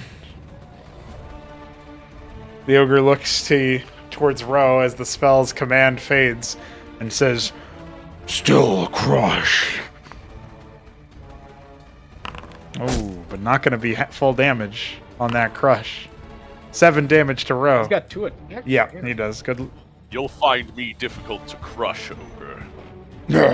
At half out. And then the gnoll sort of like takes a step back, which could invoke an attack of opportunity from Ro. It's like reeling from the blow. No. Ro is going to be more focused on the ogre at this point. Noel's not surrendering, Ro. You have to kill him. Yeah, he also got hit with a club the size of his own body. That's right. That's nothing for you. You've had Despite its wounds, the gnoll is going to attempt to hurl itself onto the island below, and then pull out his longbow and target Ro from a little bit of a safer distance. He's a coward too. Only 2 damage. It's a glancing blow, but it stings in the way that betrayal stings, or whatever you would call that, cowardice. It's okay. When Ro annihilates the ogre by using all his Yeah.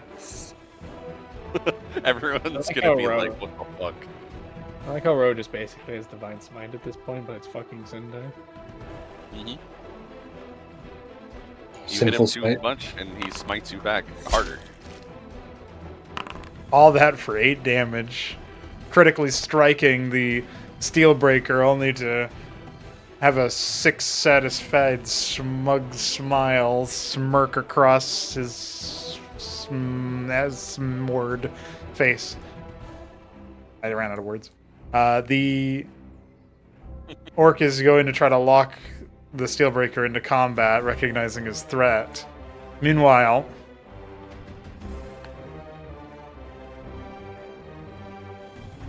the crownbow is going to turn and, not really taking much time to consider his target, loose an arrow towards Ashtorium.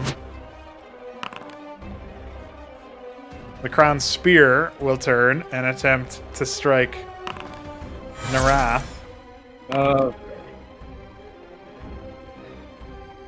My false life endures. Narath takes in the shoulder and just sort of looks at him. The kobold skitters back up to his spot and then scurries towards the highest point he can reach to see what's going on with a clearer sight. And then with a sort of yip that's not quite it's not quite fear or anything. It is more like a recognition, Ashtraim's actually gonna use his reaction to deflect the arrow. Oh shit! What does that do? And he reduces the damage by 1d10 plus dexterity modifier plus monk level. Oh shit! And it was only like 5 damage to you, so you reduce it all. Yeah, it's actually guaranteed. Oh yeah, dude. All right, I have to plus 5. Alright, but what if he rolls higher? Does he heal? No, but that would be pretty funny. Wait, no, if he rolls higher, he catches it, right? He catches the Narath arrow like a uses it. cool guy. Yeah, But can he send it back? if I had a key point. But I think it would still do the same damage that it rolled, so I don't know if it's worth it to do that. No, I just use a monk weapon attack. I don't know. It doesn't say. Ranged attack with the weapon or piece of ammunition you just caught. Regardless, I don't have a key point, so I'm not doing that. Okay, well, As the kobold gets on the table, can Narath react with thaumaturgy to make a sound originate right behind his ear that says, "Hey, over here"? It's stupid, don't do that. fuck you, Narath. Make a Constitution saving. Poor Narath. He was just My making dice are up loaded. funny. I swear. That's my third one. Holy shit, in that one. Damn. Well, you got lucky. You did get lucky, but you are absolutely fucking dazed, mate. I should get my reaction for that. What? Excuse me. Shut up. What does that even mean? Oh, that's interesting. I didn't know that detail. Okay. What detail? I was just reading some detail of the spell. So a beam of light blinds Narath and sears his scales for... Does it even tell me what kind of damage it is? Radiant damage. There you go. Dang. The evil kobold did holy magic on you. Sure did, dude.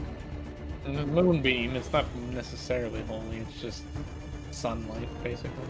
How did the moon even get in here? Blaine. Then, with a... He opened a portal. That's the magic. Seizing on the opportunity, the creature is going to leap towards you and strike at you with searing force. I need a dexterity saving throw with disadvantage, sir. SMH. I believe in you. Yeah. Oh my goodness gracious. I got a 5 You and a could 2, not by have the way. gone any lower if you tried. Oh, you got lucky again. You got really lucky on that I roll, just too. spent So. I spent all of my healing on you. Yeah, it was needed, dude. He still got 12 health. It was I'm so glad I did that. All right, so the kobold is... Wait a second. We didn't rest. We should have rested. Rip in peace. Where is that moonbeam check? Oh, never mind. To be fair, we didn't expect to have to have a big fight. Turn. Yeah, it was an ambush, dude. That's right. Well.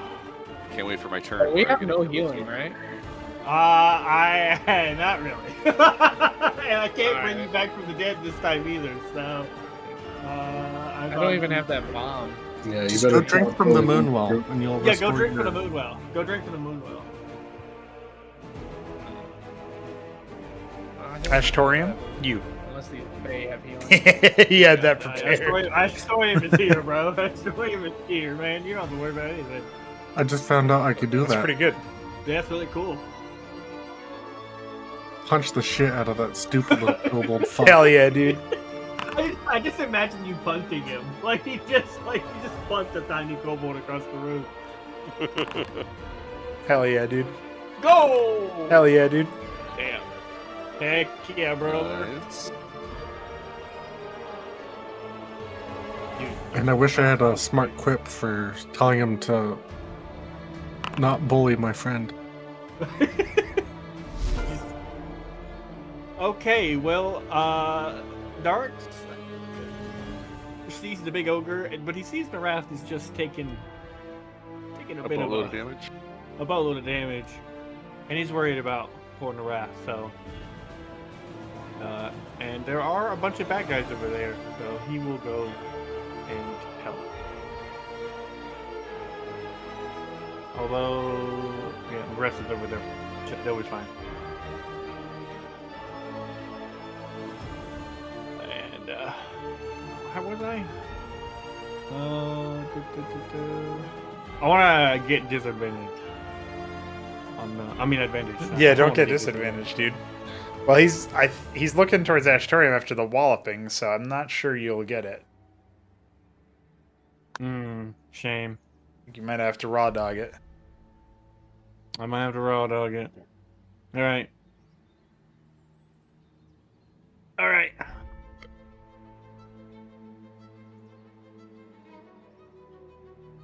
Attempting to attack with a weapon with a quantity of 0. I don't think that's true. I have a morning star. Try now. Okay. That's Oh. Well, hopefully it doesn't have half high damage, dude. No. Then I will damage. Damage. Ooh. And you know what that means? Smack it. That's a 4 because it's rounding up. Yep. You make that little Thanks, lesser lizard one scream, squeal. I bonk him on the head and say, "Know your place, little one." and then I breathe radiant fire. Oh shit! You can even get that guy in the back. Staying alive. Heck yeah, brother.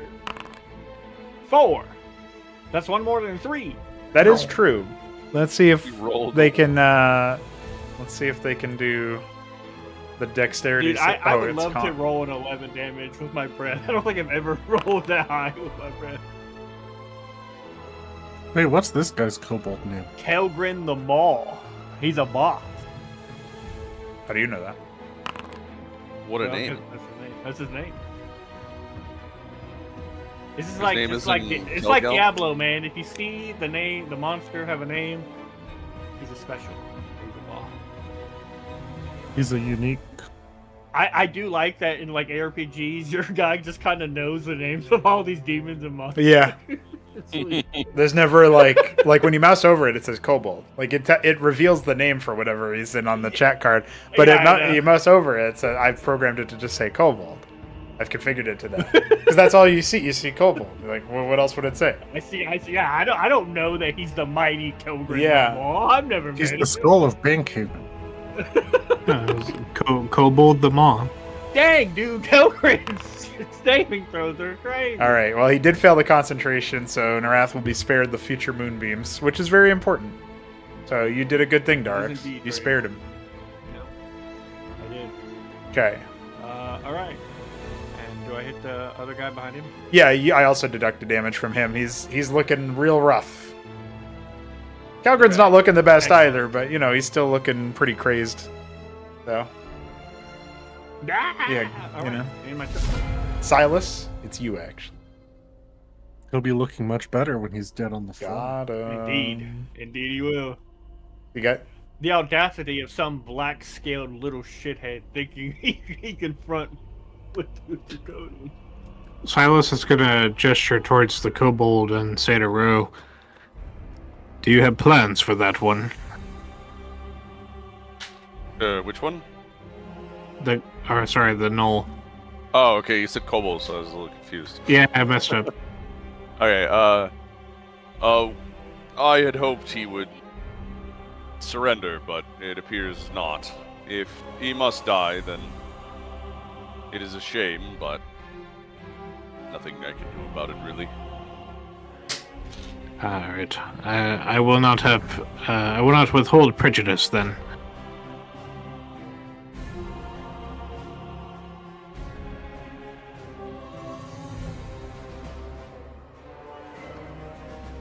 He would have said otherwise, but he shot it. That's right. So You trying to get in there, Silas?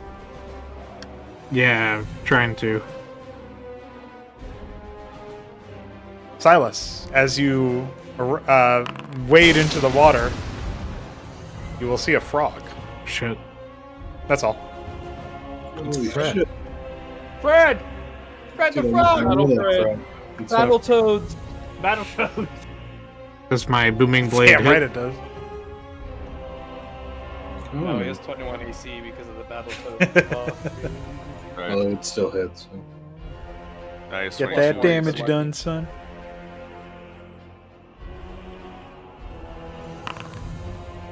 Max damage, boy. Ooh. He toted him. The knoll looks dazed and barely hanging on. He's like he could collapse at any point. Yeah, I charge at that null, and with the accuracy of a 2001 PS1 game, I just thrust the spear in and out of his chest in one quick animation.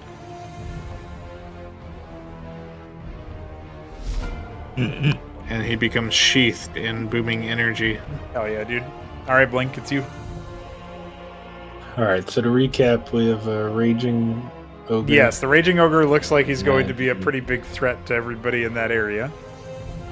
Narath is getting aura farmed by a gold. Yeah, but he is saved by, what is his face? Derek. What is this? Damn it, Derek. I'm just a guy. I'm not important. Don't worry about me. All right. Well, in that case, is the ogre facing me? Facing Ro, you could pretty easily move to like behind Genra or like shoot between Genra and Ongotok. If you were trying to hit him from I think more I'd advantage. shoot between Ongotok's legs. Oh, I guess it doesn't matter because he's adjacent to Ro, so you get advantage anyway, right? I don't get advantage. I still get my Oh, sneak okay. attack damage. So, but yeah, he's having damage anyway because he's Yep. raged. If I remember how that mechanic works. So. Correct. I'd rather not get double halved. Just trying to think of best process here. All right. I really haven't used Wilting Wandering in so long. I have to remind myself of that. Yeah, dude. You are all around a bunch of flora and to a lesser Well, extent yeah. fauna. So. I'm using that. I'm going to use that to get the extra bonus action, and that kicks in next turn, correct? As soon as your turn ends and lasts for 2 turns. So yeah, you're using it now, and you're gaining 2 I extra. get 2 more. Yeah, an extra Yes. bonus action for the next 2 turns. So. Yeah, so Blink will grab some of the vines on the Mm-hmm. wall, and perhaps they shall pass away, as it were. But perhaps they don't. Maybe the magic here is too strong. Well, they give you your energy, and then they spring back to life after that. So pretty good. And Hell you yeah. do hit, of course. Hell yeah. Oh, fuck. Hell yeah. Man, Ongotok is almost dead. That's actually Yeah. 11. Thanks, Alexander. You're welcome. No? Oh, wait, yeah. I can't do math. And I can't do meth because it's bad for you. Out on stream. Because I can't afford it. I could probably afford it, but only the first time, you know. After that, it's pretty dicey. You lose your job, you lose your girl, you lose your everything. Your teeth. Yeah, your teeth. Oh wait, that was only. I had to give him only half damage.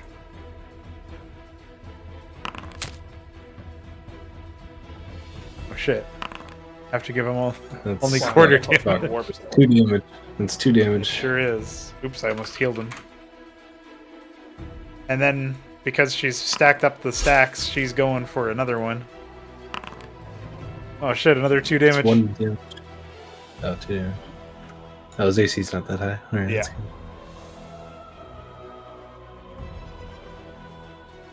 How's he looking, if I may ask? Pretty bad. And Maressa's not moving. Fuck you, best friend. Second best friend. Okay, alright. I heard that. Ooh. Even if that wasn't, it would just barely be enough. And you drop him dead right in front of Ro. Ro is going to give a roar of frustration and say, "But that one was mine!" Then bite his head. He's already dead. Maressa sees this and says, well, he was going to be mine, but...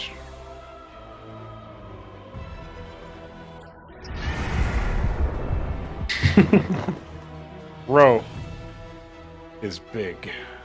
Big. Yes. Oh, that's we what go. Genra was yelling about. What? Yes, dude. Big. Mm-hmm. to rink about, or whoever He's she yelling was it to She just kept saying the word dwarf, yeah. She wanted to be big. Dude, when you guys see what he's gonna get her, it's gonna be a real hoot. It's gonna be God. There's a wand of make big. Wand of make big. Shut up. It's true though. You don't get to say that. Ooh, no damage on that second strike. God damn it. This elder sucks, bro. What do you mean? He killed 2 kobolds and just did damage to that guy. Yeah, those are kobolds. He's old though. Kobolds are easy to kill, unless you're Narath, apparently. Holy I'm shit. literally fighting the boss. Dude, you're gonna die to the boss. Then that's Narath's win condition. What the fuck? Now wait until this kobold can't. casts make big on himself and he becomes normal sized. Dude, wait until the kobold fucking annihilates Narath, and then Darek says, "Pick on someone your own side."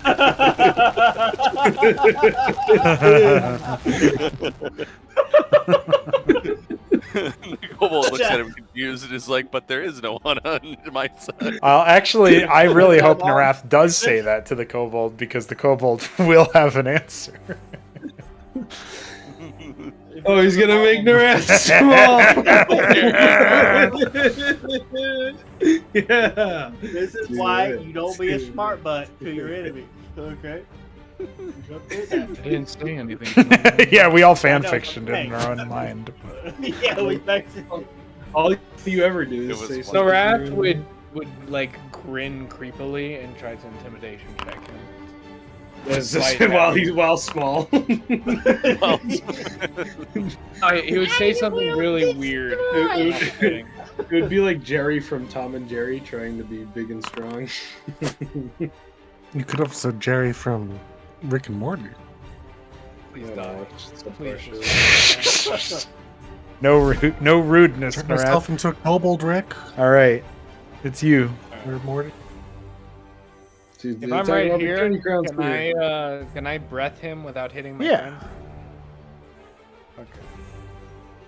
So Attack him. Narath's gonna use his primary action to cast Thaumaturgy on himself. Okay. No. And he's gonna make his voice 3 times as Hell loud. yeah. Well, That's like what I did earlier Specifically- by accident. he's gonna make his breath weapon 3 times as loud as he gets right in the kobold's face and attempts to deafen him. Yeah, he blinded you. You deafened him. I see that. I see the vision. You won again. He did, but it is all 4 damage. So that's something. Yeah. Oh, I forgot to break It's his just concentration. a cacophony of banshee-like screaming as the lightning and thunder bristles from his maw and strikes across the kobold's flesh. And that's my turn. All right, Ro. The problem is Ro is big, but he has nothing to do with You're big, but the knoll is still barely alive. That's pretty much the only thing that's within your reach right now, unless you wanted to go and start yelling at one of the other guys. So Ro is Really? gonna move down, and he is Just going picks to him try up. to restrain this much smaller kobold. Yeah, that's. There's not even. He's gonna like grab him up in his hand. You should roll athletics just for the fuck of it, but you do succeed no matter what, because he's like barely clinging on to life. Let's just see how good the roll is. Yeah, I thought something like that was gonna happen. So you've got him in your hands, shall we say?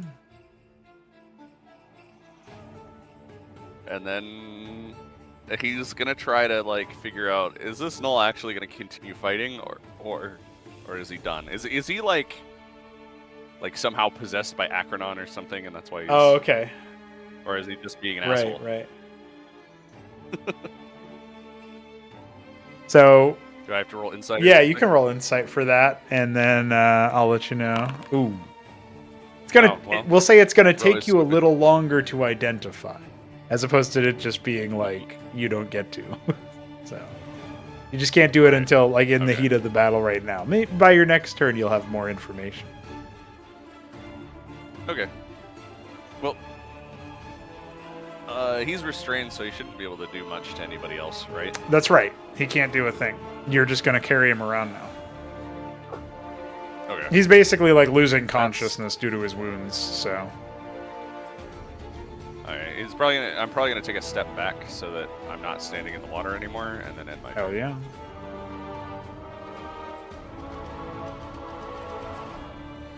What's going on here? Asks Ongotak. He thinks about picking up Narath, but I've already used you as a weapon.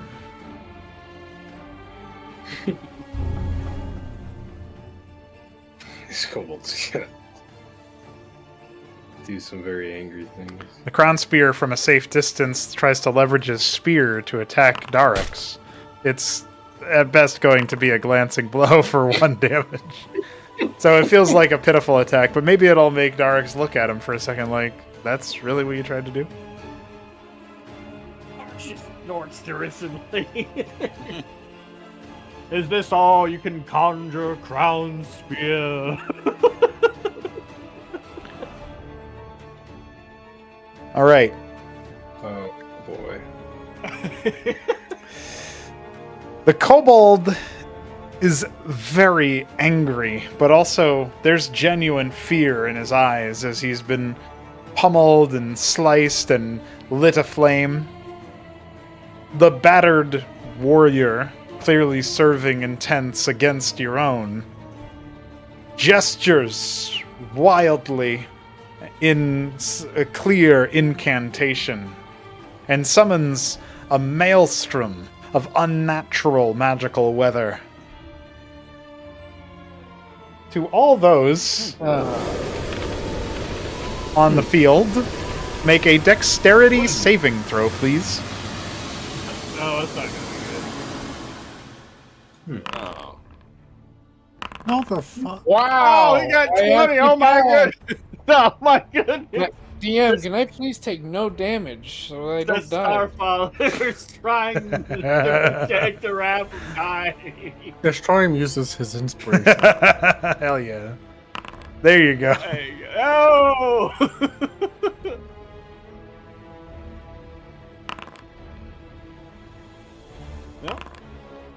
Whatever that is, it Number feels like to it'd be beat is very below inconvenient. 14.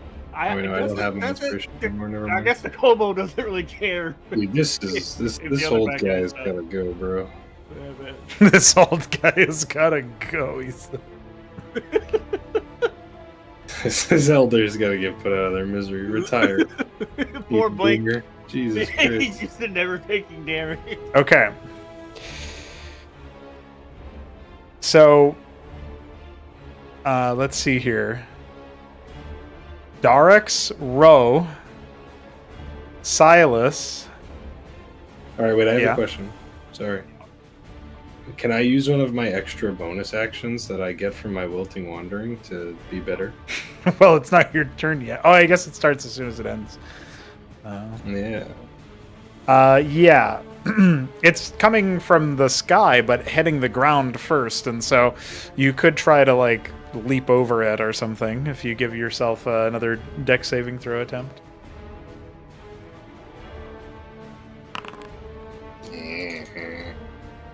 Okay. So, who was I saying? So it's Maressa, Eotenia, Silas, Ro, Darix, and not Ashtorium because he used his inspiration. So those ones I just rattled off. So I'm going to apply the status effect rather than just saying, and of course Krense because... Oh wait, I didn't do Genra yet. Hold on, I got to do Genra. But all of those are knocked prone by the sleet storm. Darix as well. Couldn't quite hold your footing. Reaction Okay. Can I use my reaction to help Darix not get knocked over? Hey, I thought I had like resistance to cold or whatever. You know what? Yeah, it's not damage though. It's just you being knocked down. That's the status. The spell is humongous because of the fact that it gives you. Okay. Because it Yeah, exactly. Yeah. Yeah, that would be great. The kobold was just like blizzard. Bah, everybody's dead. I All right, guys. use my reaction to try and help Derek's get on. Didn't you already use your reaction? No. No, he didn't. No. I don't even know what you would be doing with your reaction exactly. Like, he's slipping. So No, but I don't know what there's no mechanistic rule that says you can just do that. But I guess I'll allow it. However, it will still. Wait, you should have to succeed. Yeah, I think like you can attempt to. That's just another Alright, dex well, saving let's make it throw. Well, You might You have to attempt fall to, but you over with fail. him. Oh no! Dude, that- God, I tried the roleplay. I should've- That's I know. that's pretty bad, dude. That sucks, man. That sucks, man. I'm so sorry. Did I? No good deed goes It unpunished. is kind of true, TBH. All right, so I Can I get down, Mr. President Narath, and pull him out of the way and sacrifice myself? Get down, Mr. Oh, there you President, go. I'm say a going to word. talk. You do both. Here you go. Oh, thank No, God. that's just his Thank own God for check. Ungo That's just- Talk. Oh, that has nothing to do with you the guys. giant was- Is I thought he was gonna say No. like you idiot. all right. Well, if Ashtorium wants to consume, that part of his turn as well, that's fine. to try to save them Yeah. both. That's fair. Like steadying them, because that's gonna occupy all y'all motherfuckers, and the kobold's gonna slink back, whip out a object that glows yellow in a way that really only Narath will immediately recognize, or perhaps Maressa. And Is it the no, ring? it's a much larger object. It's like a large gemstone set inside a bowl, and he's just going to slam his hand on it and disappear. I was gonna teleport. fucking got away. Marath's gonna chase and die. No. I'm gonna get my bomb, teleport in, and explode. The crown sphere looks over at where the kobold used to be, then back at the rest of the group, and says, "I surrender," and drops to his knees. Yeah. Despite the fact that most of you guys are like suffering from a sleet storm, he's just out of there, dude. He ain't doing it. Fuck this shit He's out. not 1v20 Yeah. or whatever.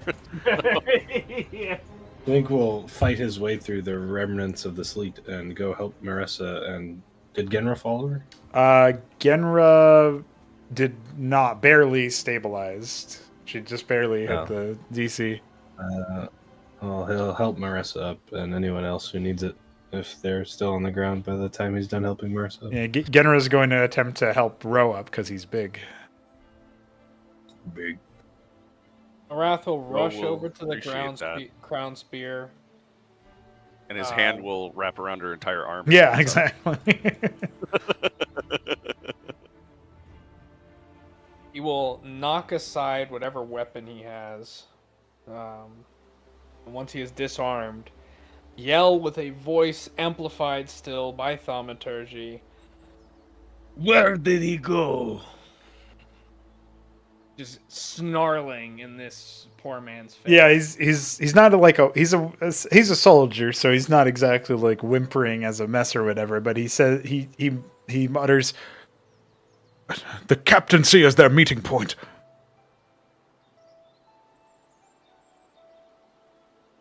Must have gone there.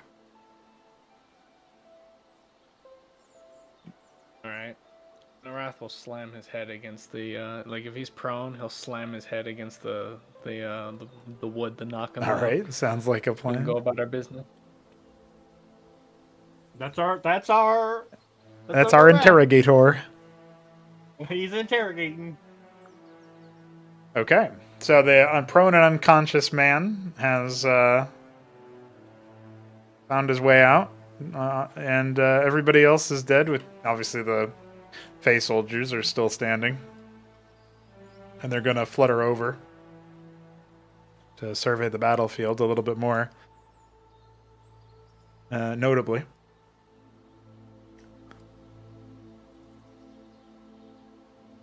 And that's about when you're gonna see, or you're all gonna hear Iatenia proclaim, "Welcome back to all of you. Wish it were under better circumstances, but I appreciate you returning when you did." I love that her accent Certainly changes made the every fight. time. No, she only changed to Russian. She was Scottish and then she was Russian. It's always been Russian. I don't know what you're talking about. Yeah, there was no Scottish. The Actually. dwarves will welcome it. It's like one Since time it's Yippee Russian, then told it's me. Scottish, then it's Russian, then it's Scottish, She's also a man now. No, Silas, okay. you don't have that spell. It's our lore. It's Silas, okay. do not Yo. tempt the artists of the internet. Look, I can cast command on Iatenia, and the command will be identify.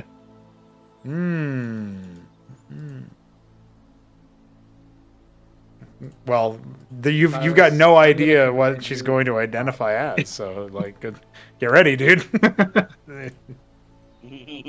Horse. We all know it's Horse Girl.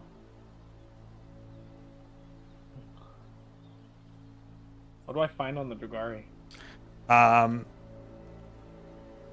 The Drugari has a scimitar, a hand crossbow, a dagger, and a few of those wretched coins, loose as opposed to in a bag. The Wrath will gather those coins in his bag. Perhaps I can put these in the bomb, he thinks to himself. Fragmentary explosive coin bomb. I mean, they also heat up if they get into someone who's not Underdark approved, Yeah. right? So it's like... I don't think orcs are Underdark approved.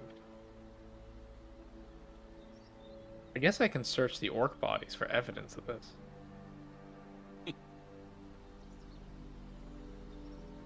Yeah, so he'll come over and just sort of bypass folks as they're talking.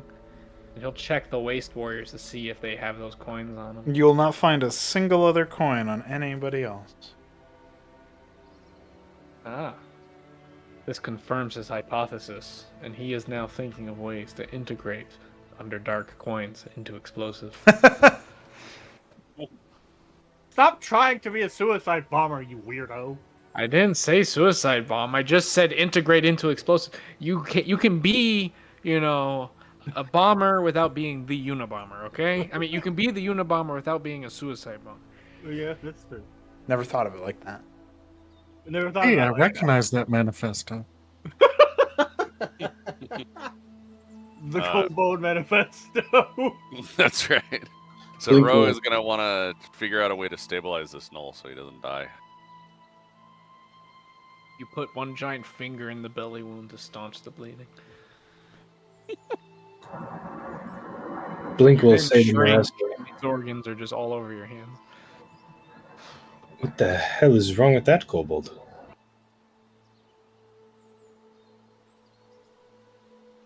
Napoleon complex. Except he doesn't know what a Napoleon is. I have never seen such, cruelty in a little one like that before. This man has not met Fizz. Fizz is not This cruel. is not cruel. He's a sweetie pie. You don't say that about Fizz. You don't see You what he's clearly have going not to met do in the- him and Lucy's private RP channel. That's right. You just don't know Fizz, okay? You clearly have not met any of the kobolds from the south. Are southern kobolds prone to aligning with demons? Yeah, it's all I- that sweet tea. Not sure I would say demons, but they are well known to work with orcs and goblins and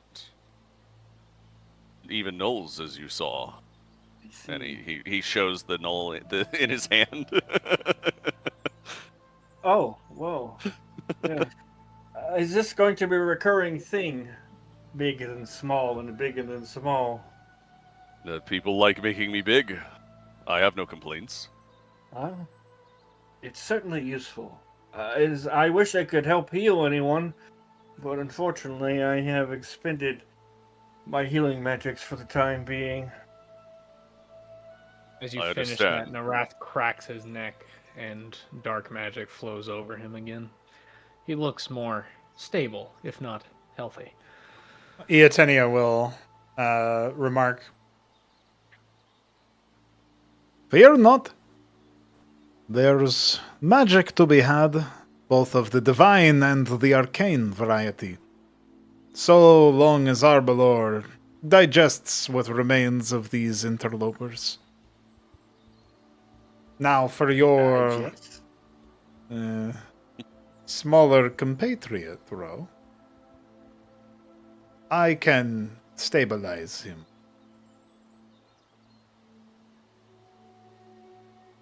I would greatly appreciate that. I would like to know more about him.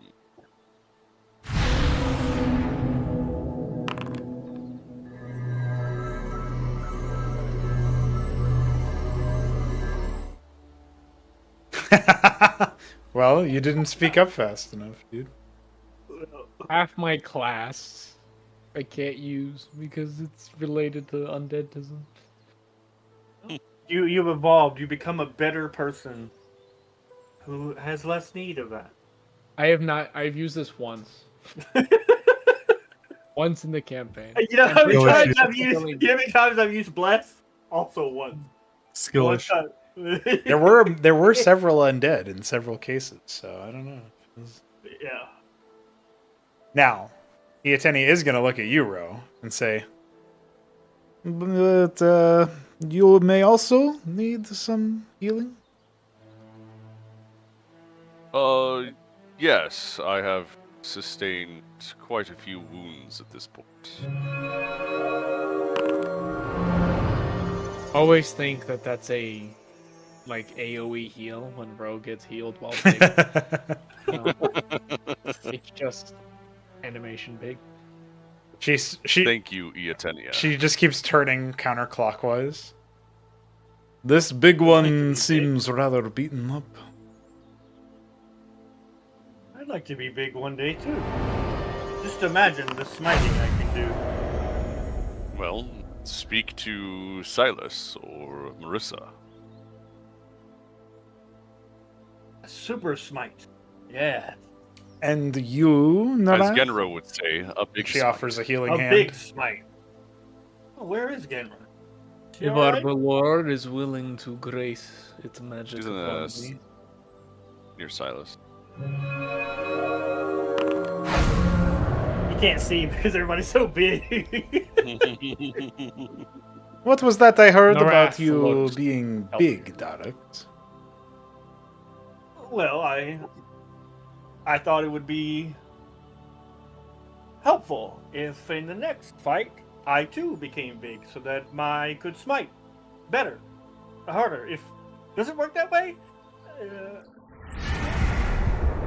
It works that way for me. Does the smite Dark become? is now big. Oh, heavens have mercy! Oh, well Narath then. raises an eyebrow. Do we really need 4 giants? Well, hello there, little Narath. He says, how's the weather down there? And then he chuckled. Narath simply does not understand the benefits of being big.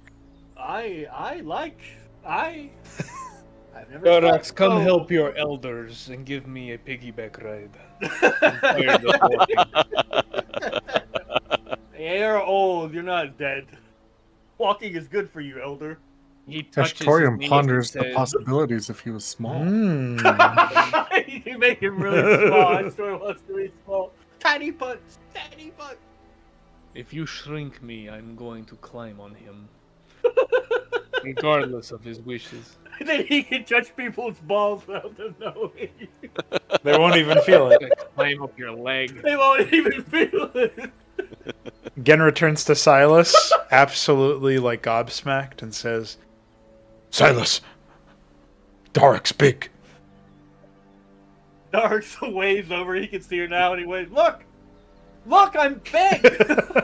I'm big! Dark small. No, see? Big! No, Silas is going to. Can you make I know, DC but 14 con guys, save? 30 minutes on big. That's if he's resisting. Oh, is he resisting the small? Does he want to be big? No. I'm making him bigger. Oh, Oh, okay. Okay, nice. I'm bigger. Cool. Yeah. Oh! that's gonna coincide with Maressa's own spellcasting, like wearing off, and so Ro's gonna get smaller, which probably is going to make it seem even more big to Darix. He's like, "What? I'm even bigger than Big Ro. Really bigger than Big Ro." Oh my goodness. Think of all the evildoers I can smite like this. Just one big whoosh. And then another whoosh. Oh! I made the Bro, look, Oh shit! You what made happened? the tiny knoll. Bro, Right. you're small. Messages Marissa to big up. That's fine. We'll Darix fix that I later. didn't know that's how it works. So, Apparently, if I hold someone while it wears off, they Can you imagine? jolt Can you imagine size. 4 times enlarged Darix? Just whoa, whoa, whoa. I don't want to know how much damage that would be. Oh my So- god, it would be crazy. Big. so as you New party concept. as you're we buff one person. yeah exactly. As you are very large, Darix, the Steelbreaker is going to be wandering over, and he'll look at you and kind of balk, and for a second he almost wants to give you that like you're doing something that's bringing you a lot of joy, but it's really silly and perhaps unbecoming, and your dad walks in. Like, that's the kind of energy he's about to bring. But then he just kind of like shakes his head and he says, Darix, Yes, sir. I need not ask why you are so gargantuan. Instead, I will ask,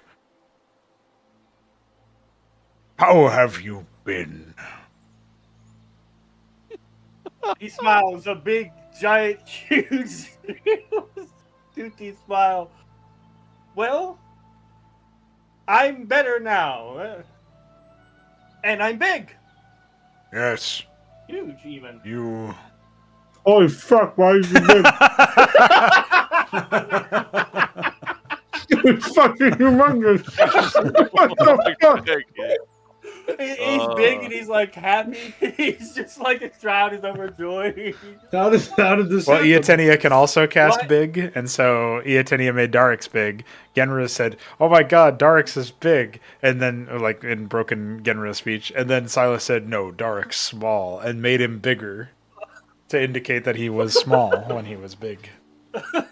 And Now I'm he's big. biggest. And now he's just like talking to his elder and he's Yeah. just like, Marissa should big him again because it's clear that it's embarrassing for him now, and so she can fucking embarrass the guy who kept harping on her to heal. That is a really good idea. If Marissa had any more spell slots for level 2 or above. Elder, You didn't have to say that, DM. You could have just did it. think of Wink. No, I with me can't. like this. I can smite 1,000 evildoers to protect the egg. We may expect you to do that, Darix, big or not. It is important that we protect eternity, especially at this crucial hour. Already we Where are is it, Trevor? making headway on the removal of its twisted curse, but we may require a few unlikely layers at the final stage. Then eternity will be unleashed upon this world, and we will have another path to the heavens.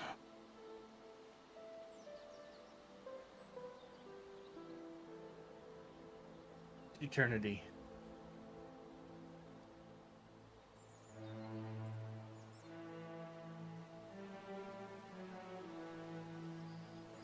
some of the magic making you big is going to start to wear off, Darix, but only the first part of it. So you'll still be big.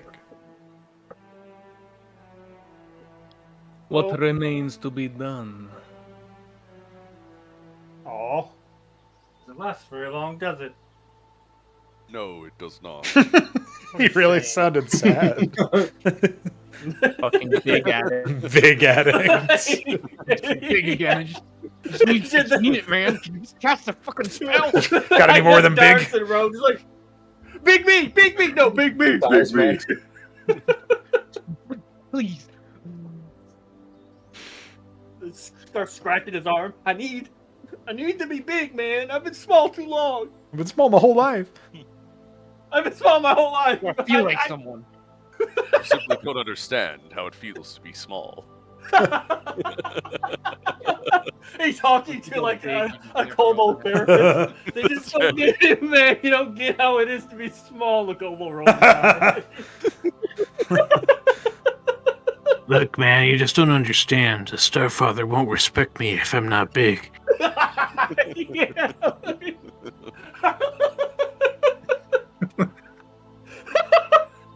I can't go to heaven if I'm small. No offense.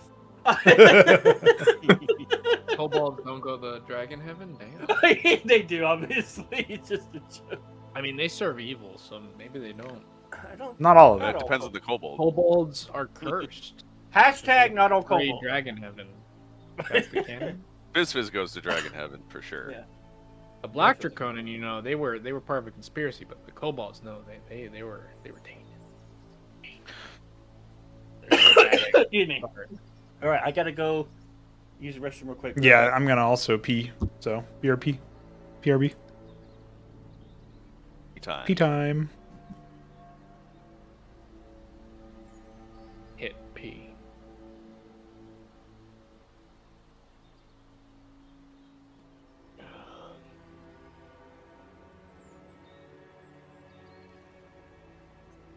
I need to make a wizard. You know, King Gizzard. King Gizzard? What? And he's a Draconin. He could be King Gizzard the Lizard Wizard. I already have a Draconin wizard, though. It's fucking... What's his name again? Why is he big?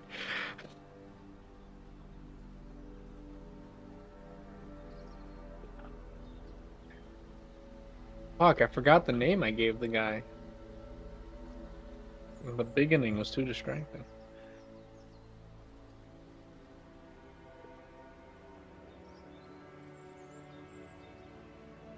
Great Crow, are you here? Yeah.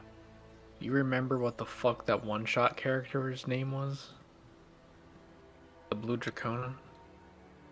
Hold on.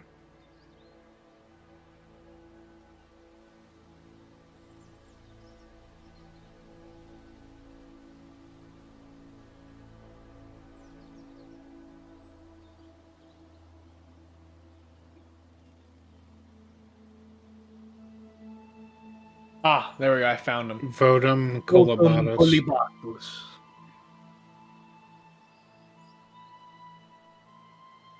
Oh yeah, you let us be level 6 too. Fuck, man. Yeah. We never got that fight. Sweet. No, it was gonna be good too, but I got ruined by work. Yeah. Yeah, that was when they're still working you like fucking 60 hours or whatever, right? Yeah, well, I finally got a guy to help me, so I have an employee now. And then they came around afterwards and they were like, "Hey, the guy who's out of state that helps you like every once in a while, we don't want him to help you anymore." And I'm like, "Well, you're gonna pay me more?" And they're like, "Oh, but we just hired a guy to help you." And it's like, yeah, that guy is doing shit that literally never happened because I was already working 60 to 70 hours a week. We gotta pay you more for that?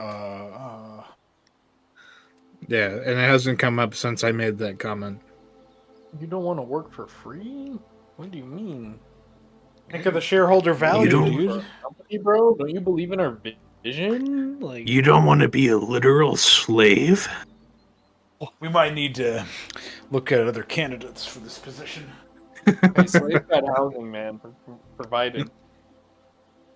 Inbuilt. Literally worse than slavery. We say from our homes with computers and internet. Oh yeah. So the Steelbreaker is going to be looking over, and Narath had asked what is next to be done. He's going to respond.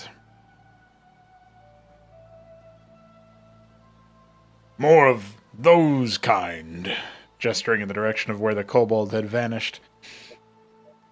Not the kobolds, but the order they represent have been sworn to dispatch eternity. They mean to murder a god. They must be dealt What would with. the Runskins want to do that for? Are they also bound by Akronon? Unlikely. It is true that you encountered one that was clad in elven colors, yet azure in scale, is it not? Aye. He served the elves, but not as a follower of their own will. Instead, he produces a bag and produces a singeing coin, much like what you have, Narath. They followed them for this currency of the deep. Mercenaries. There's more of them.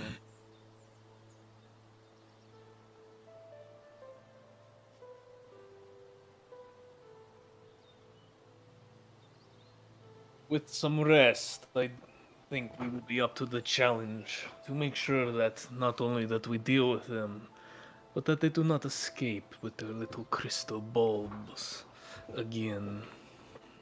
Indeed, moving to where they're hearthbound would do the trick, but it has its risks. Nonetheless, there's a few other options you should talk with Iatenia about prior to making your decision. They are not the only threats that will encroach upon us, given enough time.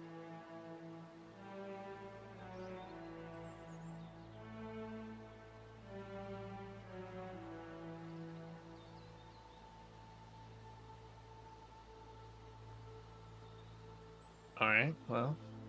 Alright, doesn't really have much to add, so.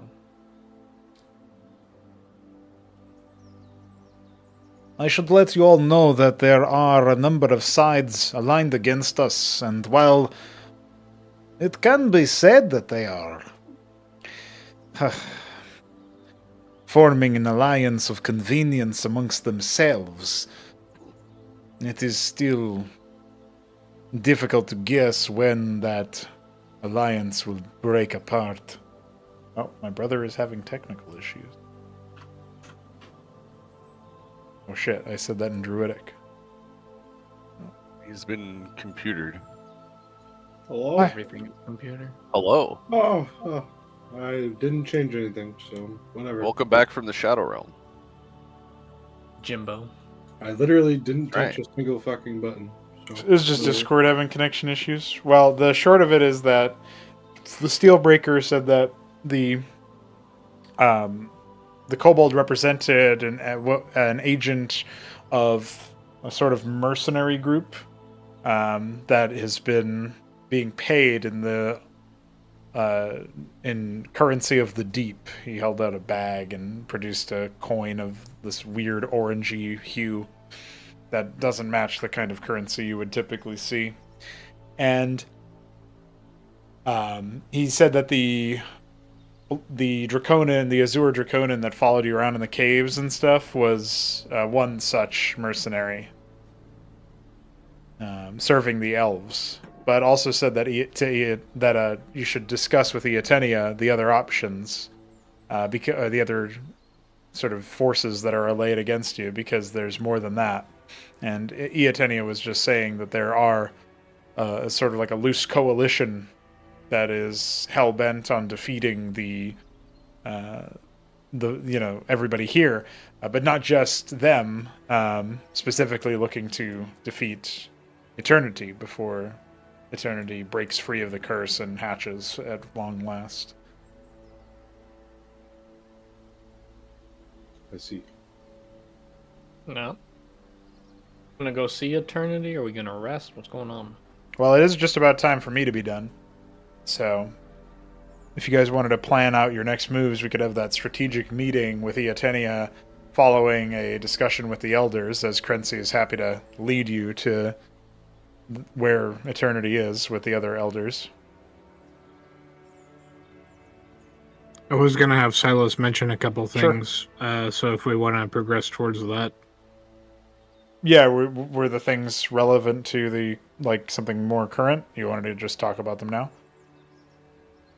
Yeah, so he'll approach Iatenia and he'll say, "Now that the fun is over, I was thinking that since our foes seek to meet us on equal ground here in the Fey Realm, it may prove wise for us to lead them into a trap.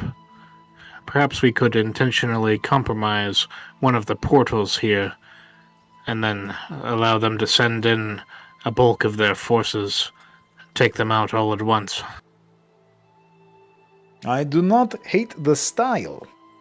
It is true that the forces against us do not fully comprehend how Arbelor works.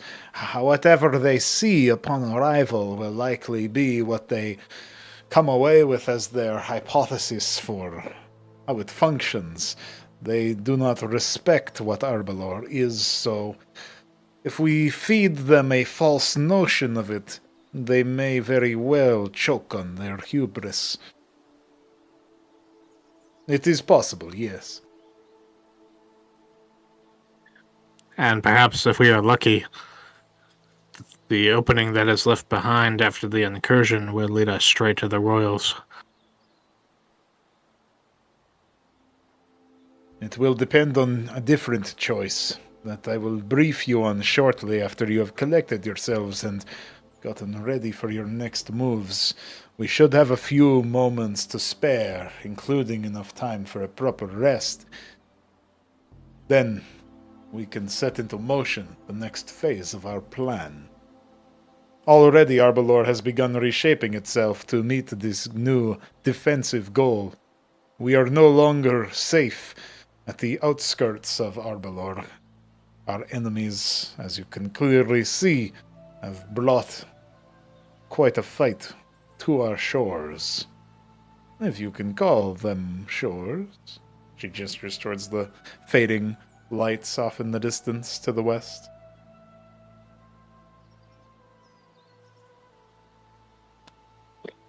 Very well. I think a rest is due. After that, I'll be looking forward to any details regarding the next incursion. I will keep watch, and if it is absolutely necessary, I will wake you. All of you. But Arbelor is capable of its own defenses where necessary.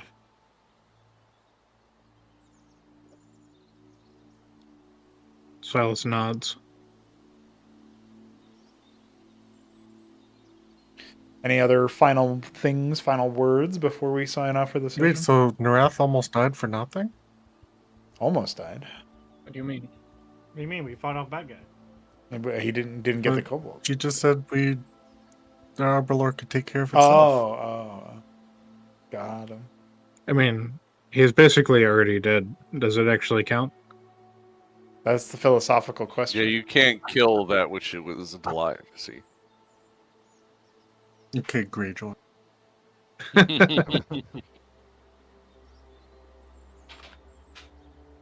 If Narath dies in paradise, pretty sure that's just the good ending. I do remember a distinct moment where we ended the stream and ended one of the sessions. It was the first session when you guys arrived in Arbelor, and And Narath was like, or Shambler just said, all my characters get to die happy or something like that. So that's what he's hoping for. He's hoping to die fighting these guys in Arbalor. Yeah, from his perspective, he's disgraced. He's been damned, right? Now he's been set free miraculously, and now if he can just die in noble service in the process of doing something noble, that's like infinitely more than he has been expecting forever. So he even got to eat a tomato. Like, he's had a last meal and everything. Got him. Well, any other last airs before we sign? Ro is interested to learn about this random ass. Yeah, you've got a captive. It's time. We have 2 captives. We For got big sleep. Big sleep. And Because Big Darks sleep. will get big in his sleep. Not that way. Yeah. I feel like next time around we're morally obligated to triple cast enlarge on Genra. Genra's like just really excited about everything being big, and what if she's not even considered herself being big, That would be a great ending to this whole big, like. But if plot she's line. big, then everything else is Right, small. then nothing else is Yeah, big that's except true. for Acheron itself, which he will punch. That's right. You should Why don't shrink we- her why- so why everything can't- else. Why don't we all get big? We're all big. We all get big. because there's not enough spell slots for that. Yeah, you have Well, there are me, Genra, and Ro get there are big. three We're there all- are 3 we bigs. get big. We You should've- can have 3 bigs right now. We have 3 bigs plus the we go- We need- We never bought any wands of enlarge, so that's Program why. We need Genra to be Titanic. She needs to be the biggest of them all. Okay. no So because we then need to she somehow needs- convince Marissa to big her too. No, we don't want her to become a super target. Then Genra will die, and it will be sad. Genra won't die. Yeah, the only one who can become a super target is Ro, because if he gets hit 1,000,000 times, then he just insta kills Acheron. That's right. So Yeah, Well, triple exactly. shrink Ashtorium so you can go Ant-Man on people. It's true. that's right. I wish you just did more damage so bad, though. I wish. That is how I house ruled Well, it. So Yeah, he did house rule. he went big. double He went damage. big, and I said he gets like automatic advantage or whatever. And then he got double big, and I said, you know what, you automatically crit now. So Oh Yep. hell yeah, that makes sense. And then I think when I got triple big, you were like, or I asked what would happen if I got triple big, and you were like, maybe you just do 3 yeah, times. automatic double. Dude, that would be. Can you imagine like 3 times max damage rolling Yeah. Acheron? All right, guys, boss is dead. It's over. Three Damage times, is dead. 3 times real damage, answer and to I that use is- like 50 sin dice. It's like, yep, that god's dead. Can you imagine how much If- health Pro would give Acheron in order to compensate? If we then triple smalled That's what I was gonna Acheron, say. That's how would- you have to, Ah. Dude, think yeah, about it. let's triple small Acheron, then we can all take turns kicking him around. He's just like a I think ball. if you triple small Right. Acheron, he would still be like 3x the size of Ongotok. So I'm not, but that's still much more manageable than what it is. So Yeah, dang, he's really big. I mean, he was like this. Oh yeah, he was basically a skyscraper. yeah. That was like when Ro was That was talking. probably about- just like his avatar. Yeah, Yeah, like these It is a deities god. are like, you think about them and they could be like celestial bodies or whatever, and so they comport their size to a frame that can be parsed by mortals or whatever. That being said, but Ro is absolutely thinking he Yeah, can just kill yeah, Acheron, for sure. because Acheron couldn't touch him, so he's like, see, Acheron's not that truth is- scary. He can't even touch me. got him. imagine Go to the Jurgle's room and kill him there. We're gonna get Jurgold if we fucking encounter Acheron. Okay? That's what's gonna happen. the gods We're are gonna- all, oh, guys, you wake up in the egg. the gods are always just reducing themselves to a size that you can comprehend. So when we like 6x big Ro, Acheron just gets bigger because now Yeah. you can comprehend him at a bigger size. It's like, guys, I'm not getting bigger. And then he looks down at the rest of you and you're all tiny. And he's like, oh.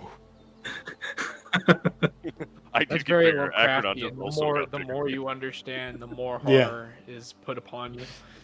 Just like real life. Except it's purely size. Well, lads, I'm out of here. GG's. Peace. Thanks Yep. for See session. you Thanks for later. hanging. We'll be back soon for what could be the final showdown.